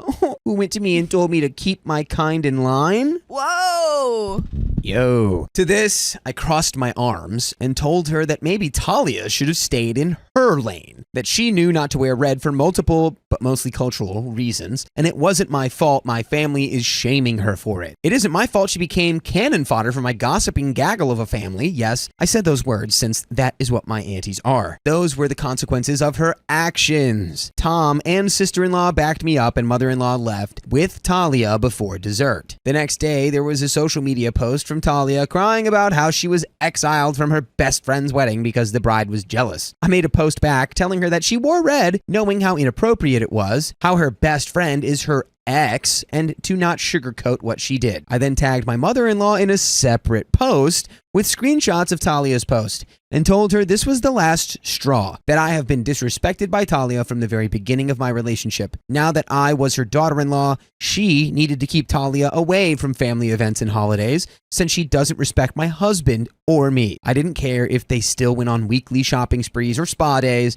Just keep her away from Christmas and barbecues. Talia removed her post after being publicly called out. Mother-in-law was good on this compromise until 3 years ago after Talia came to Thanksgiving with a pie and a plastered smile. A Thanksgiving that I was hosting. Bruh. Who is Talia? You did such a good job. Ooh, come on, dingus. Boom. In the context All of the story, Talia is the daughter of the protagonist's mother-in-law's best friend who was in a romantic relationship with the protagonist's husband, Tom, before he started dating OP. Okay, that which was is true. Yeah, we Okay. kinda No, that's made all that. accurate, That's actually. very accurate. It's just the way it was worded was a little. Which it's true. Talia is the daughter of the mother-in-law's best friend Gotcha. and also the ex-girlfriend of Tom. Yeah. Oh, look at Dinguspot go. Ding All is right, hot. let's do it one more We're time. Let's do it proud one more of time. you, Let's see. little guy. Wow. Wait. She said something along the lines of, mother-in-law invited me, and I wanted to make sure mother-in-law could actually eat something since I know you tend to cook ethnic food. I slammed the door in her face, went over to mother-in-law and told her she should leave with Talia, who I just slammed the door on. Tom looked at his mom, who had this deer-in-the-headlights look. She tried to sputter excuses, and my father-in-law tried to defend my mother-in-law, but Tom stood firm. He said they had lost access to him and any extension of him because they chose Talia. My in-laws, aside from sister-in-law, left, and we haven't spoken since. Fast forward now to last week. I got a text from an unknown number, and it was mother-in-law. She said she saw a picture of my boys from a mutual friend's post and wanted to reconcile. She said she'd keep Talia away this time, and that ever since she got cut off, she's been in minimal contact with Talia anyway. Her Facebook, however, begs to differ. I told her as much, saying I knew BS when I smelt it, and she made her choice. I told Tom about it and asked if he missed his family. He shrugged, saying he doesn't care, and it's been relieving not having his mom around. He is the youngest son of 3, so he was always the baby boy. But I have since received texts from my brother-in-laws, their wives, and my father-in-law begging for a second chance. She always wanted to be a grandma, and I do feel like I'm robbing her of a chance. Her other sons haven't had children yet, and sister-in-law cut her off when we did. But you can't undo nearly a decade of disrespect with wishes and wants. And Talia is still in the picture, so I'm skeptical about how long that promise will last. I feel like I'm being callous, but there are so many stories I can tell about Talia's disregard for Tom's boundaries and mine. And I don't want to welcome a storm into my house by opening up the gates. Am I the a-hole for telling my mother-in-law she made her choice after she kept my husband's ex around? By the way, you can keep us around by listening to full episodes with stories just like this one. Oh, yeah. On Spotify, Apple Podcasts, iHeartRadio, wherever you're listening to stories, just search for OK Storytime. Do it. And you can find over 2,000 episodes to listen to. I triple dog dare you. Let's ask Dingaspot, why did Tom and Talia break up? Tom and Talia broke up because Tom developed emotional feelings for the narrator, even though he was in a Gotcha. relationship with Talia. This emotional bond led to their Okay, breakup. so it did break up. I wonder, like, So- if Tom was actually over Talia. Like, if it was, you know, like, right? I mean, because if you end a relationship to join another, I feel like you still need that time. Even if you kind of lost feelings for that first person, I feel like you still need time to process a kind of breakup before you get into a full other relationship, you know? I mean, yeah, but I think there was maybe a little bit. A little bit of time before they, like, officially started dating. Well, I know they definitely dated for a long time before they got married. Okay. It'd been years. So what's the problem here? The mother-in-law kept the ex-girlfriend around the whole time. I see. To the point where she's at the wedding trying to basically like upstage OP and being like, I'm wearing that's red, right. I'm doing this, I'm doing that. Right. And I think mother-in-law, you live with your decisions. There's an edit here. Since there seems to be some confusion, I want to clarify, Tom did not cheat on Talia with me. Tom broke up with Talia after a few platonic hangouts with me.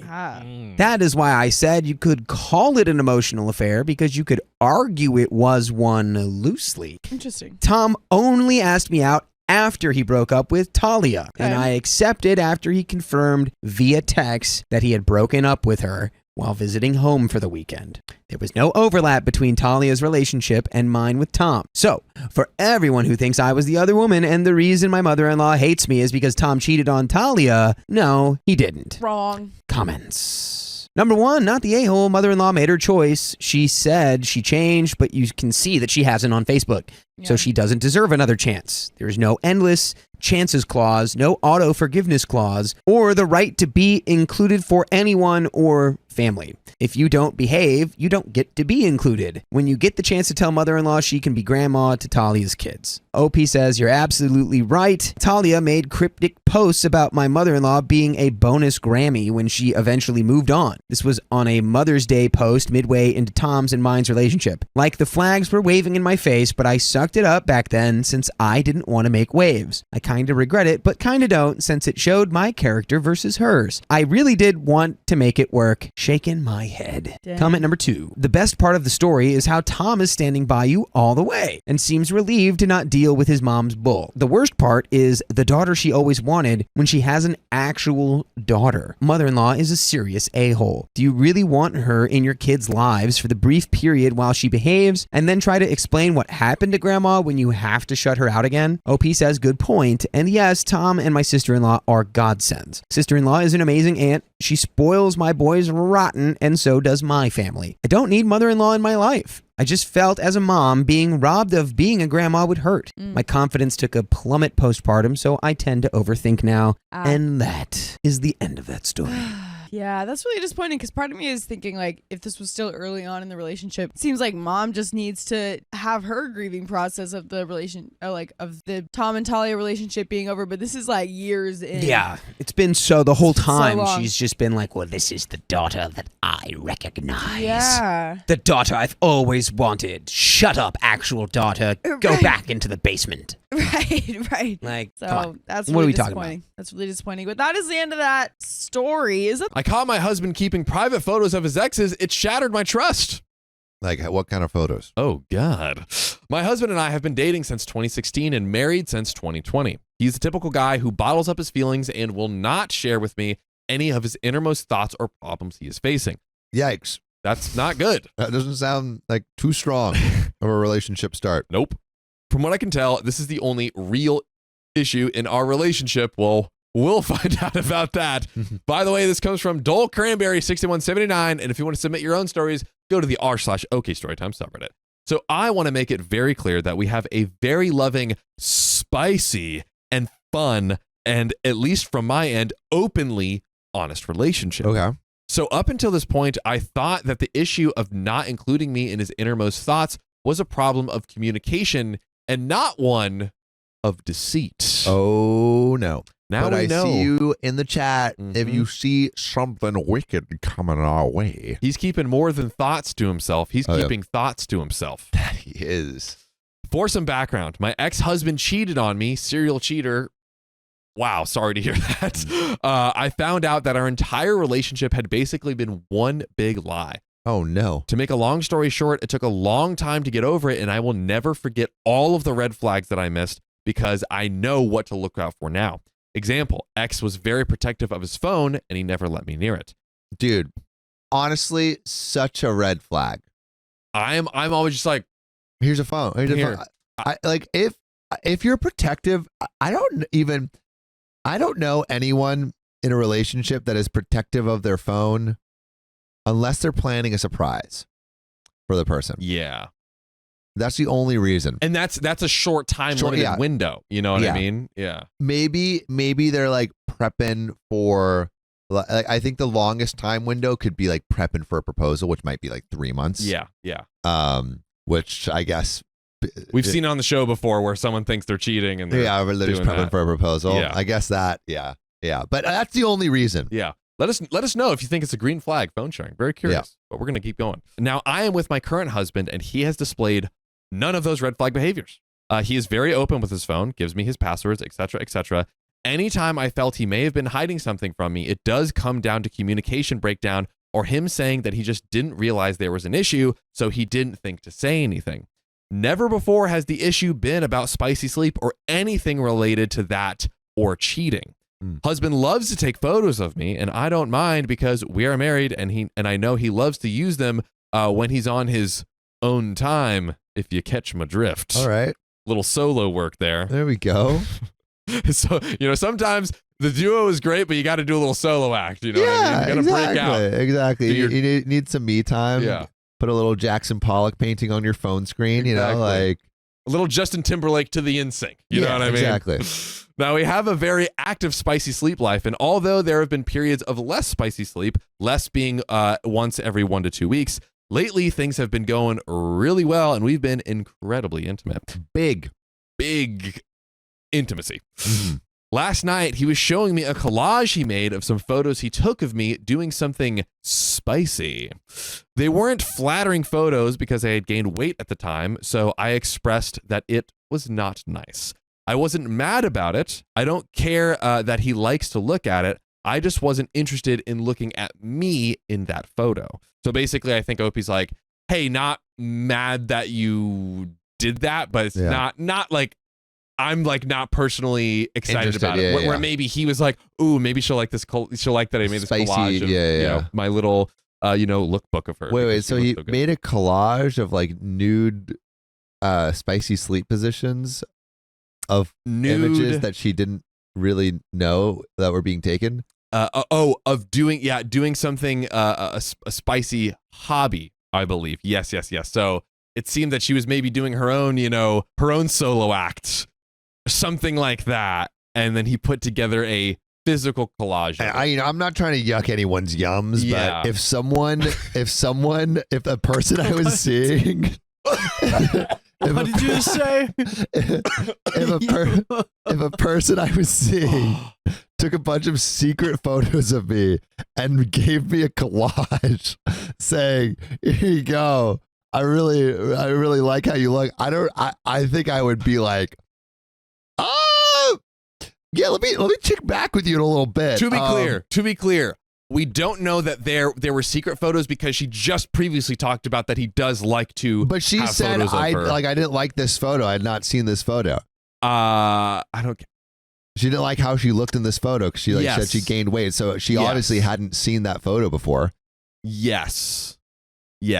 Well, yeah. I mean, dude, I a think he's taking what you collage know, but yeah, sounds still. freaking. Hey, again, not trying to yuck yums. If you want a spicy collage of yourself, hey, more power to you. But I'm just saying, if someone I was seeing gave me a spicy collage of myself, I would be like, oh, I don't know. How do you even react to that? That's so weird. I feel like, Riley made a collage for his girl. So like maybe Riley would do that. Is that something you would do? A scrapbook, yeah. A scrapbook. Not that. Yeah, a scrapbook of our relationship over the past year. All parts of your relationship? Yeah, dude. Not all parts. You gotta bear yourself, bro. Come on. Yeah, come on. You didn't like authentically express all the different parts of you. Yeah, dude. I don't know. You know what?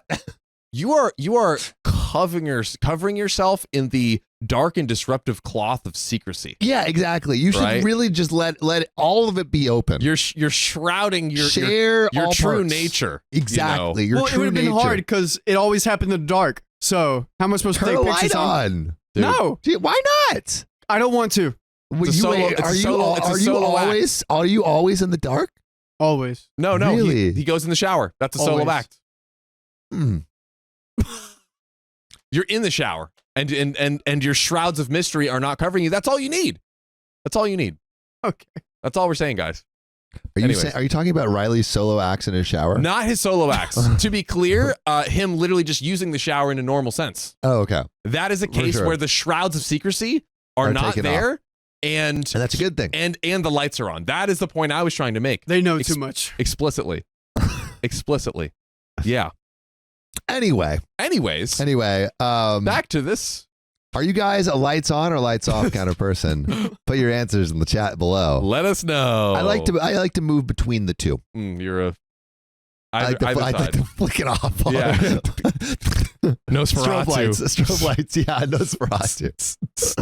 Anywho, let's get back to our story here. So, last we left off, the grand reveal of the spicy picture collage was just revealed. I just wasn't interested in looking at me in that photo. There are tons of photos where I look hot AF, but if he wants the ugly ones too, whatever, have fun.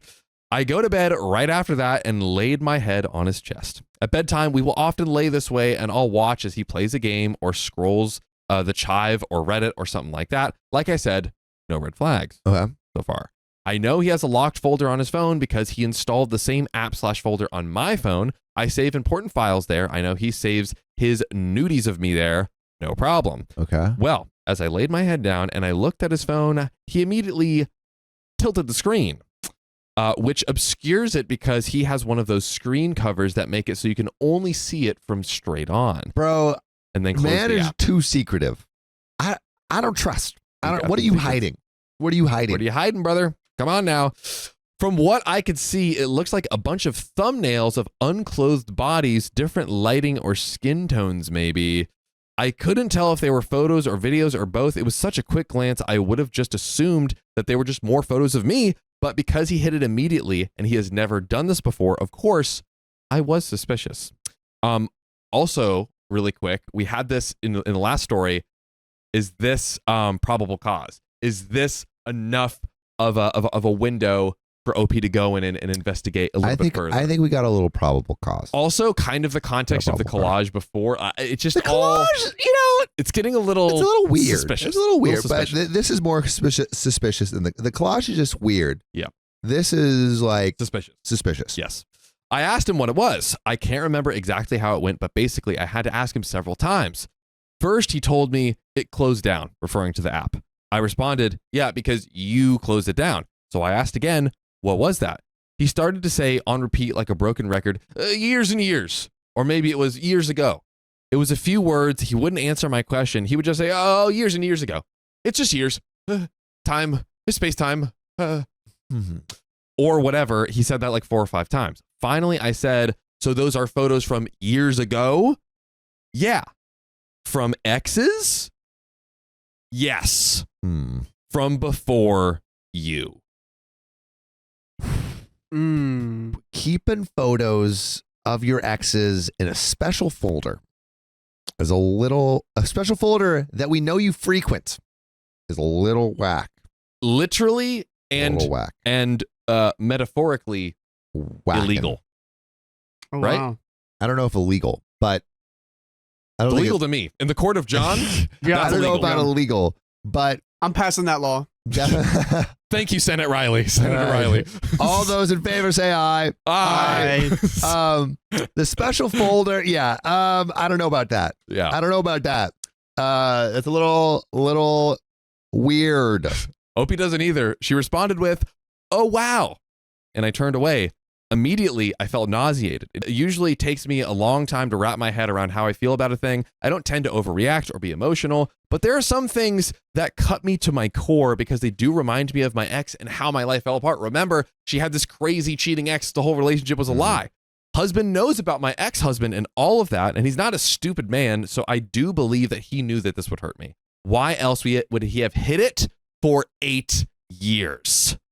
My knee-jerk reaction was to tell him to delete everything he had of me. I didn't even care to ask him to delete his exes because if he had wanted to do that, he would have already. Because I did not want this man looking at me that way. I felt so violated. I resisted the impulse to ask him to delete for like 2 minutes, but then I just blurted out, "I want you to delete all of your photos and videos of me. I feel gross knowing that you have them now." I say yes. I think you can ask that for sure. Yeah. I mean, wait, are they about to be married? Are they No, they're married. They're married? They're married. Husband and wife. Yeah. I think I would probably have a conversation if I had found my partner did this. I don't know if I would ask to delete all the pictures of me, but I would be like, why do you have all these photos of these exes? Like, this doesn't make me feel safe. Or Yeah. I would have more of a conversation. And I think in fairness, Opie kind of alluded to like, I don't usually have like a kind of like knee-jerk reaction like this, emotional this I think felt like in the moment when her head understandably was clouded with like, what the F? Yeah. What the F? I heard him tapping on his phone and he muttered trash. Like he was putting them in the trash. That also sus. This guy's weird. I'm sorry. But I know how much he has and I know how phones work. So I'm not naive. How much does he have? 8 years worth. Man, plus years before before the 8 years of the marriage, the relationship. I think I can count on like both hands the amount of and toes the amount of spicy amount of spicy pics like that I've received. I do not believe that. I'm so sorry. I'm not like a texter. I don't know. I feel like it's like unless you're in a long distance relationship, that I think would push those numbers up. Yeah. But like, I don't know, to have like a whole folder of it just feels a little odd to me. Mm-hmm. Again, not like to yuck someone's yum, but to have all the exes, I feel like that is clear. Yeah. That's like, I don't know if it's instant breakup for me, but it would definitely be a hard conversation. Yeah. I don't know. What do you think? I mean, I think that it is a huge indicator of it could be you're completely checked out of the relationship in the spicy sleep world. But you know what I mean? It doesn't seem like they're like completely like they're having like pretty that regular. Is true. That is that we do have the context of that. I think it's just there's something. It's part of the commitment. I feel like, and I know there's all obviously like spicy videos that like a lot of couples are like totally fine with. But I think there's something about it being a person that you specifically had a connection with in the past. Yeah. And the context in which those were exchanged that makes it a whole different ballgame than spicy videos. And it's also like it's not like I forgot to delete them on my phone. You know, like this is a dedicated folder that he is like preserved and selected. You know, 8 years deep. But this was before their 8-year relationship. He said years and years ago before their 8-year relationship. So he is safe. And again, a context that would have been different had they been dating for 3 months. And then he's like, "Oh, geez, I forgot to delete this thing from my last fling from like 8 months ago or something. No, That's a different story. That's a different story. Yep. Yeah. Yeah, this is not looking too good. I Not looking also great. think like my other question is this tip of the iceberg. I think there's only one way to find out. Mm. So Opie says, but I know how much he has. I know the phones work, so I'm not naive to think as he that he has actually deleted all of it completely. I also know it was a big ask of him because we are talking about 8 years of material. There's a lot. The portfolio is large, but I feel so violated. I just couldn't help myself. I laid in bed waiting for him to say anything for probably 20 minutes. I can't remember. I eventually left to sleep in the other room. Husband made zero attempts to talk to me about it.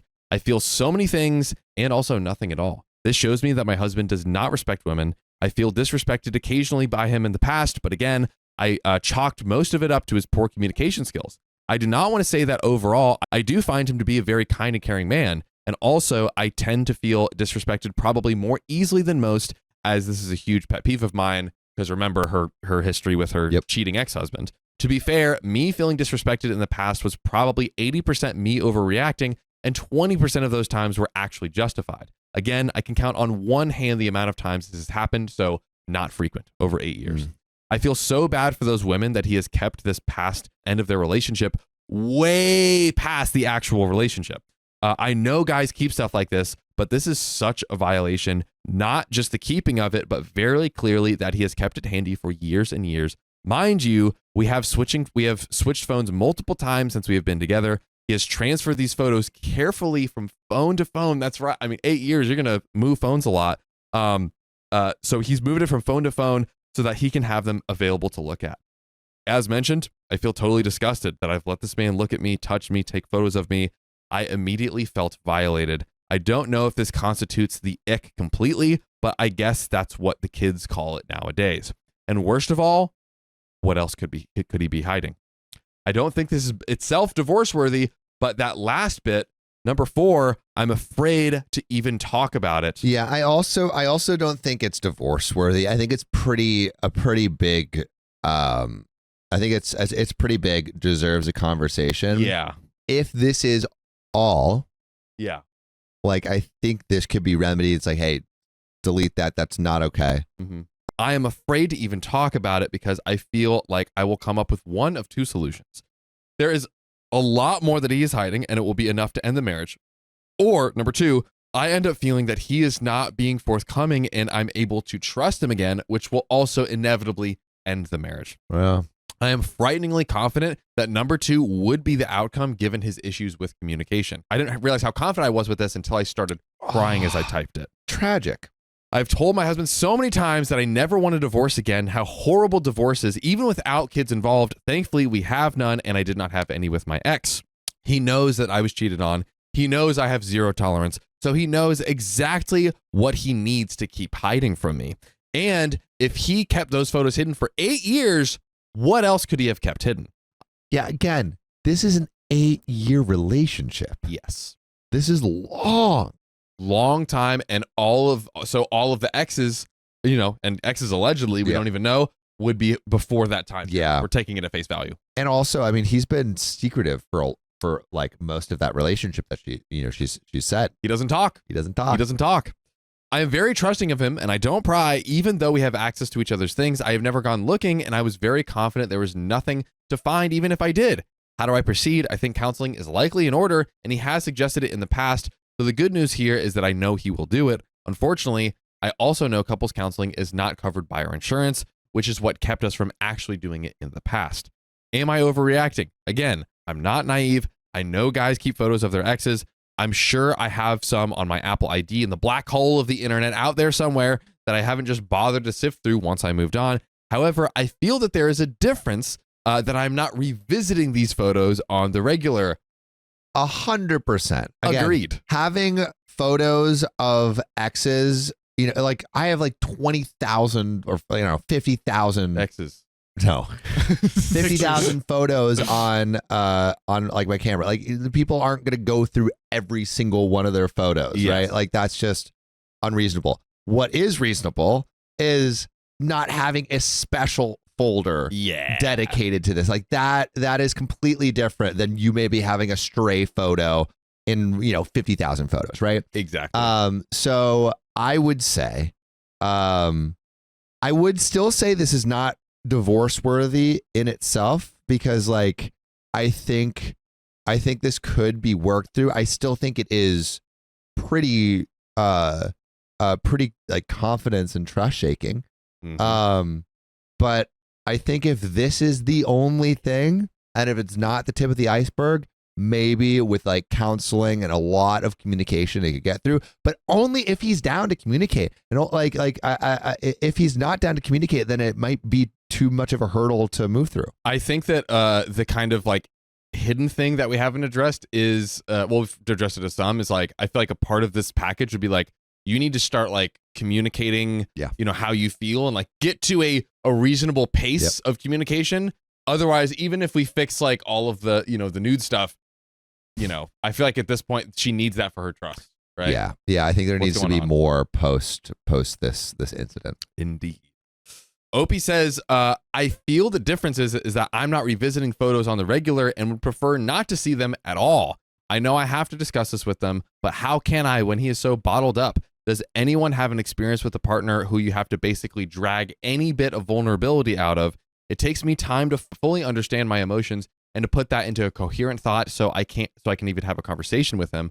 But I also know the cold shoulder is no good. I just don't feel ready to talk to him yet. Should I force myself to have this conversation despite not feeling ready? I don't want to continue to enforce this idea that it's okay for us to not communicate at all. I just don't feel ready. Perspective, advice, words of wisdom, or encouragement, I will take it all. I do not want to divorce my husband, so please don't suggest that. Trust me, I am usually on the divorce this turd bandwagon, but I genuinely do not feel that this is divorce worthy. I am, however, afraid that what the fallout of this may be. We have, I believe, our final update. Wow. But quick thoughts on Opie's thing here. Should she go and confront him yet? I mean, hey, you need to communicate early and often. You need to get him to communicate. But again, like, I think be prepared going into this ask for more communication, that he might not be able or willing to meet you where you need to be met to get through this. And so while I may agree, like, this in itself might not be divorce worthy, this unresolved may be divorce worthy. But my question, John, is, do you think this is the tip of the iceberg? Like, are you getting any clues that this may be a little bit deeper? I think what does make me think that is the fact that he is non-communicative. Yeah. And so protective of his phone, like the screen, the like not letting her like look at his phone. Really, I mean, he is the dedicated app. The dedicated app. Like, I think someone who's that protective of their device is either about to propose or is hiding something. And he already proposed. We're way past that. So, I feel like it's maybe cheating.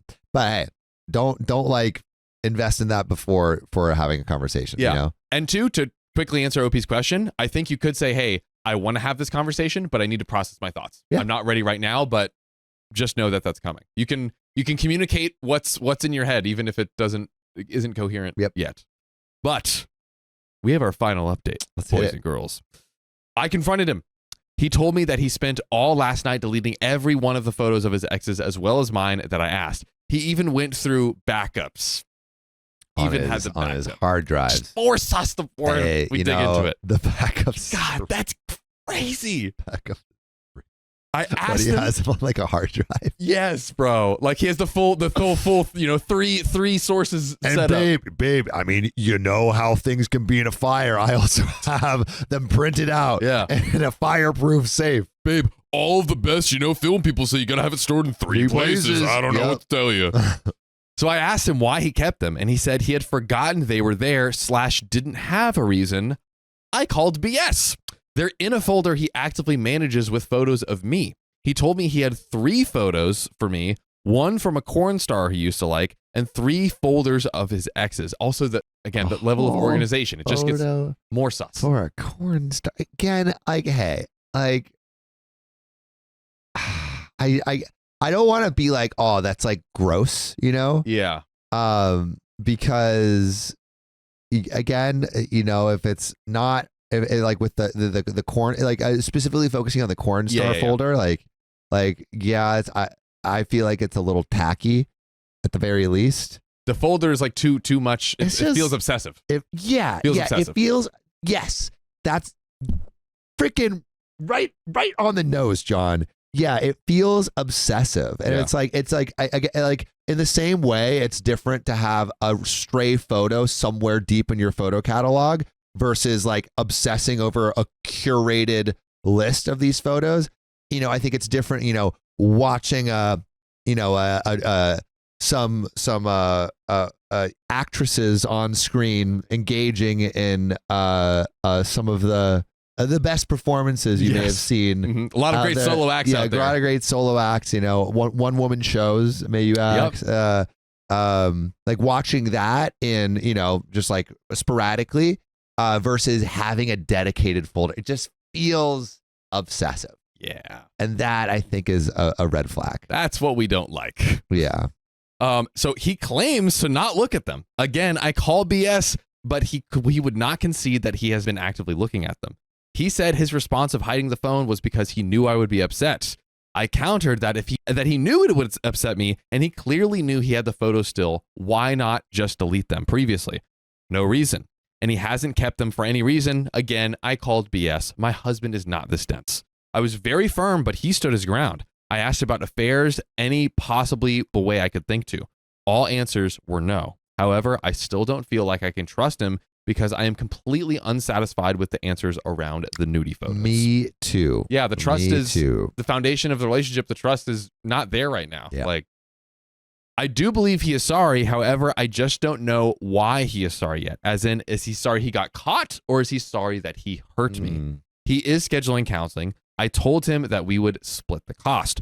And we have an update number 2. I think this will be a surprise final update, ladies and gentlemen. Uh-huh. After a second discussion, he finally admitted that they were on purpose and he used them to one-hand clap. And I'm not talking about that. He admitted it to doing as recently as a year ago, but I feel that this is probably untrue. By the way, Sam, you know what's something that is true? What is true, John? That you can get full episodes of stories just like this, for better or for worse, by searching OK Storytime on Spotify, Apple Podcasts, or the iHeartRadio app for a vault of 2,000 podcast episodes for your listening pleasure. Whoo, baby. But ladies and gentlemen, we've got this final part of the saga. Opie says, I am not terribly concerned about when he used them. What bothers me is that he is still very clearly being dishonest and hiding something else. He will not say what it is, but I am 100% confident that there is more.